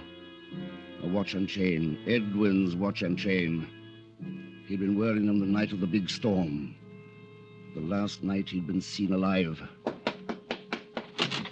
Mr. Datchery! Mr. Jasper, one moment, please. Good afternoon, Rosa. Oh, have you heard the news, Mr. Jasper? What news, Rosa? It concerns Edwin Drood. Edwin? Yes, he's alive, Mr. Jasper. Edwin's alive. Oh, did you hear me, Mr. Jasper? Did you hear what I said about Edwin? He's alive. That's a rather astounding statement, Rosa. I know. I could scarcely believe it myself, but here. This came to me in the post today from London. It's a letter from Edwin. Oh, isn't it wonderful, Mr. Jasper? We were all so certain that he was dead, that someone had killed him on the night of the storm. And there in your very hand is the proof that he's alive.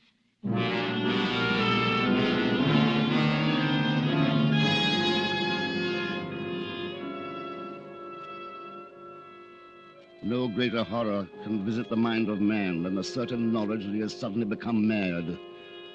And such was the horror which dwelt within me that fateful day. For it was the only explanation that was left. Edwin was dead. He had to be. The memory or dream that had lived with me since Christmas morn was too clear, too sharply etched for there to be any doubt. Edwin was dead. And yet, within a single afternoon, two people had brought me proof that Edwin was alive. Proof as clear, as sharply edged as that memory. A sane mind does not exist in a world of such paradox. I'd gone mad.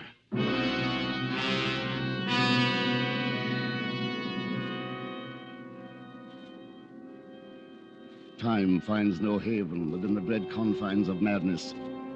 Nor was that day an exception. Somehow, without my knowing of it, the day was gone. In what had been a sunlit sky, a night-darkened storm lay muttering ominously. My mud-spattered gaiters, bone-weary legs spoke mutely of hours of aimless wandering, hours of doing fruitless battle with that thing of horrible wonder, a part, which was now my mind. And then I was where I'd been destined to be all along, the one place where the truth could be found, incontestable truth. I entered the venerable crypt of Cloisterham.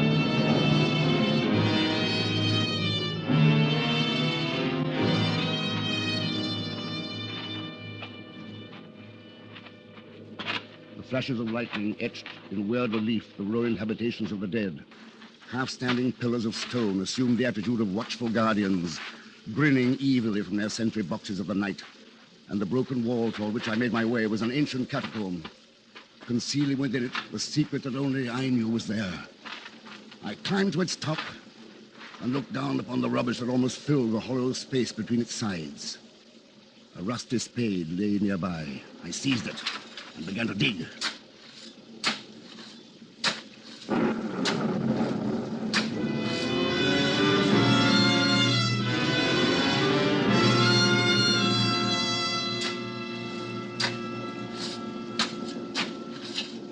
Again, time became meaningless. There was nothing but the feverish labor of uncovering the truth, of finding a rusted watch and chain that would not possibly lie bright and untarnished on my table, of uncovering a skeletonized human hand that was incapable of writing the letter I'd seen. And then the labor, too, became meaningless. There was no watch, no chain, no hand. There was nothing in there but rubble. Looking for something, Mr. Jasper? Landers! I asked you if you were looking for something, Mr. Jasper. What are you doing here? You were ordered to stay away from Cloisterham. I came back, Mr. Jasper. Why? What are you doing here? Same thing that you are, seeking the truth. The truth about what? The mystery of Edwin Drood. There is no mystery. Edwin Drood is alive. Is he? Ask Rosa. Ask Mr. Datchery. They'll tell you. They know he's alive. No, Mr. Jasper. You killed him last Christmas Eve. Edwin Drood is dead. He's not, I tell you. How could he be? If he were dead, why isn't he lying in this grave? The grave in which I... The grave in which you buried him? No. There was no grave, only a dream. It was all a dream. What was a dream, Mr. Jasper? Everything. Following him back to the river, my hands around his throat, hiding his body here in this wall. It was all a dream. Can't you understand? I've been driven out of my mind by a dream. I didn't do it. But you did, Mr. Jasper. You're a fool, analyst. Look for yourself. This grave I prepared for him is empty. He isn't there. No, but he was here until 2 weeks ago. 2 weeks ago? That was when a London detective and I found what was left of him. Datchery? Yes. With the help of Durdles and his invaluable hammer, we found Edwin Drood, found the watch which identified him. You told me just now how you killed him. The watch? And Rosa's letter? Written several years ago, reposted from London. Shall we go now, Mr. Jasper? Go? You took me before the authorities once. Now it's my time to take you. Prospect of the gallows make you happy, Jasper? In a way, Landers. At least I'll go to it, knowing that I wasn't mad.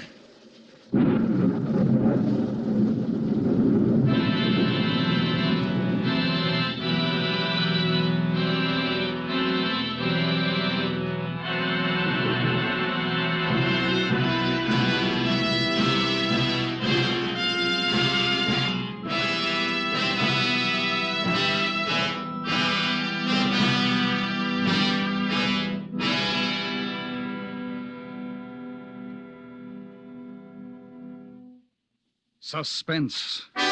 Presented by Autolite. Tonight's star, Mr. Herbert Marshall. This is Harlow Wilcox speaking for Autolite, world's largest independent manufacturer of automotive electrical equipment. Autolite is proud to serve the greatest names in the industry. That's why during the early months of this year, as we did a year ago, the Autolite family will join together in saluting the leading car manufacturers who install Autolite products as original equipment. Our Autolite family includes some 30,000 men and women in Autolite plants in the United States, Canada, and many foreign countries, and the 18,000 people who have invested a portion of their savings in Autolite, as well as thousands of Autolite distributors and dealers, and the many leading manufacturers who use Autolite products as original equipment. Our Autolite family will salute the DeSoto division of Chrysler Corporation on the next Autolite Suspense television program.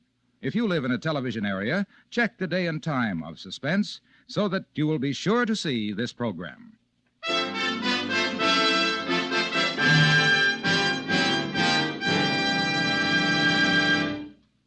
Next week, we recreate an historical puzzle as we attempt to locate a sunken treasure. The story, based on fact, is called Gold of the Adomar. Our star, Mr. John Hodiak. That's next week on Suspense.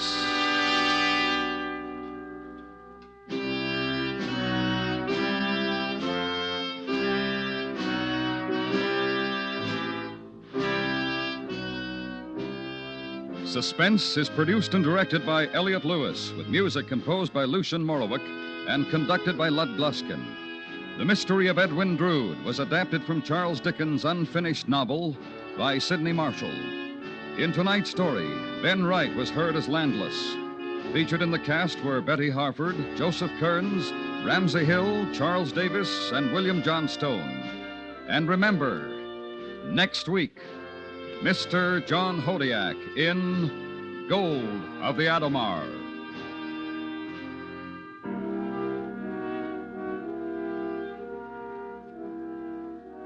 This is the CBS Radio Network.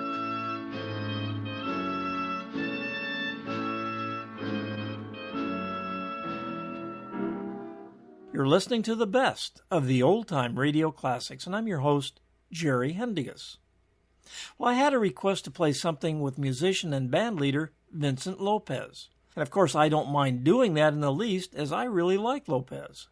For quite some time, CBS and NBC had been presenting quite a number of big band remotes on a spotty basis. Now, they became so popular that in 1943, CBS decided to make it a regular series. These shows were very popular, especially on the Armed Forces Radio Network. There were over 7,000 episodes produced until 1966, and beyond in reruns. Featuring the Vincent Lopez Orchestra from February 11, 1965, here is the 6,549th episode of the CBS series One Night Stand. It's the best bands in the land on One Night Stand.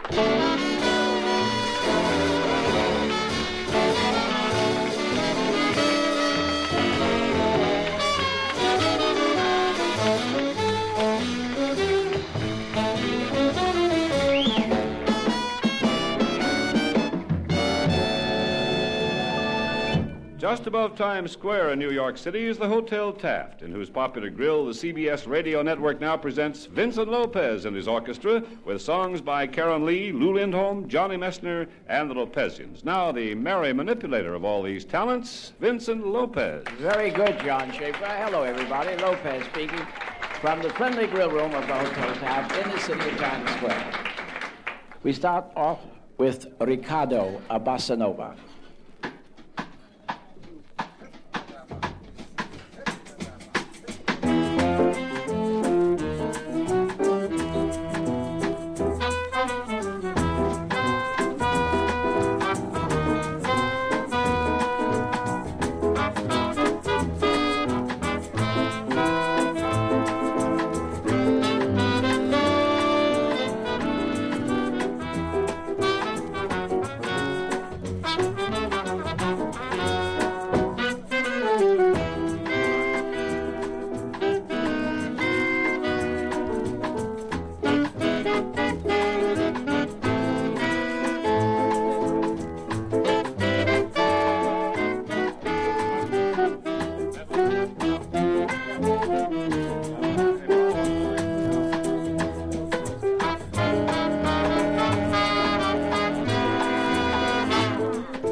At the keyboard now, Vincent Lopez with Hello, Dolly.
Hello, young lovers. Yours truly at the piano.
I'd like to take about a half a second to tell you about our salute to Portugal next Wednesday. It will be one of those outstanding nights, the 12th of our series and the last one of the season.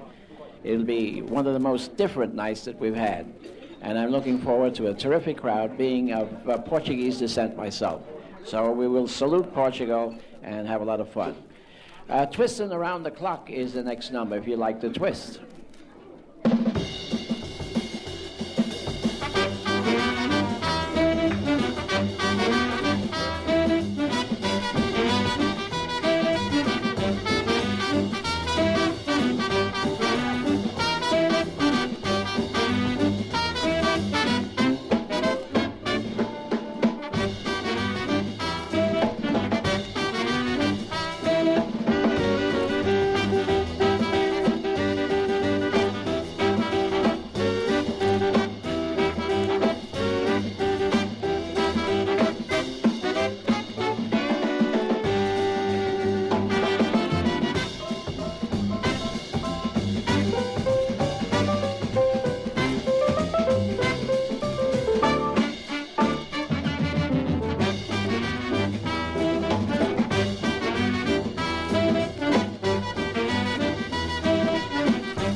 Here's a number for our Portuguese friends, Lisboa Antigua.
Lisboa Antigua, very delightful Portuguese melody. Been playing that for centuries, but now it's popular here.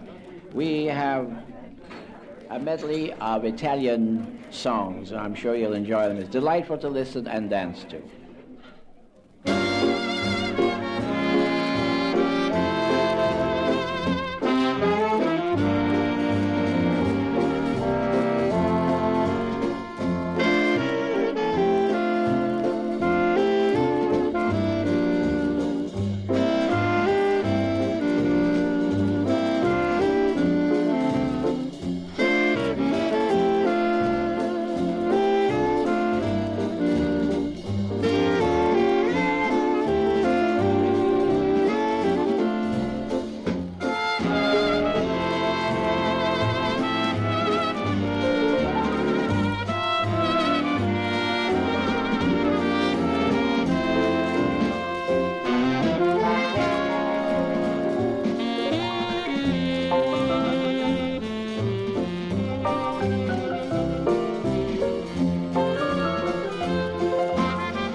Every dollar saved is a dollar earned. It's almost quite an old expression, but it's true with United States savings bonds. When you save regularly by investing in savings bonds, your money pays back $4 for every 3 you invest. And protected by the United States government, there's no finer investment in the world. Join the payroll savings plan where you work and invest regularly in United States savings bonds. Now again, Vincent Lopez. Thank you, John. Those were words of wisdom. Now, here's a number that many people mix up with Nola. When I play Nola, I say there was a great rendition of Kitten on the Keys and vice versa. So you'll all know this is Kitten on the Keys.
Convery's Kitten on the Keys, and here's Karen Lee with The Girl from Ipanema.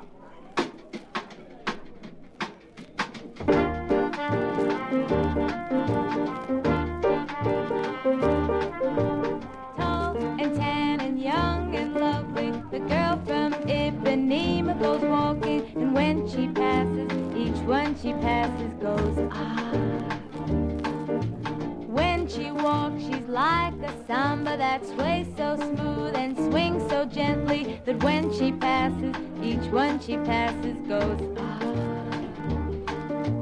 Oh, how I watch her so sadly. How can he tell her he loves her? Yes, he would give his heart gladly, but each time when she walks to the sea, she looks straight ahead, not at he.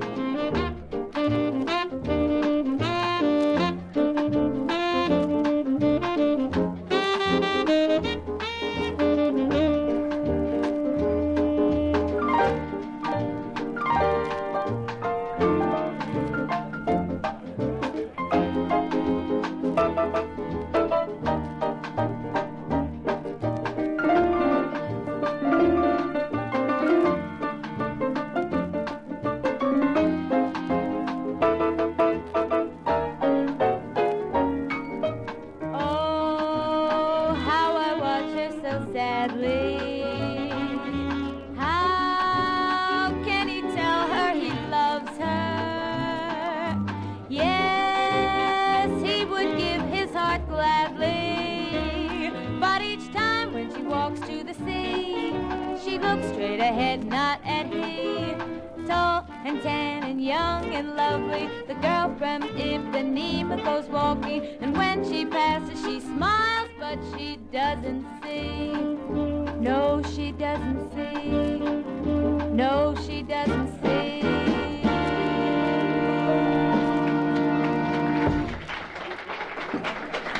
We got about 1 minute for a touch of Dixieland, and it's good old Fidgety Feet.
trusting that you enjoy the show. Don't forget our salute to Portugal next Wednesday. And until our next visit, hasta la vista, John Schaefer.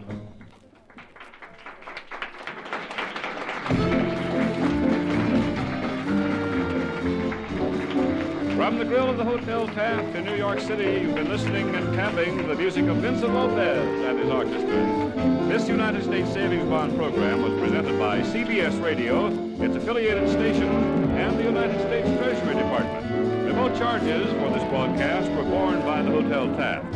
Vincent Lopez and his orchestra contributed their talents as another of the nationwide public service activities of the American Federation of Musicians. This program is being transmitted to our military installations overseas through the facilities of Armed Forces Radio Service.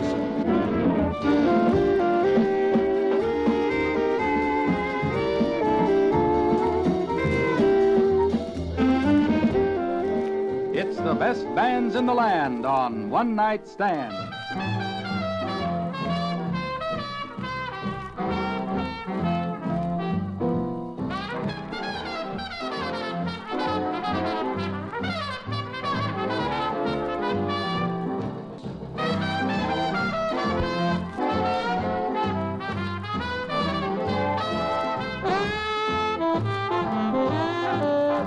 Well, that'll just about wrap things up for today. Certainly hope you enjoyed the programs.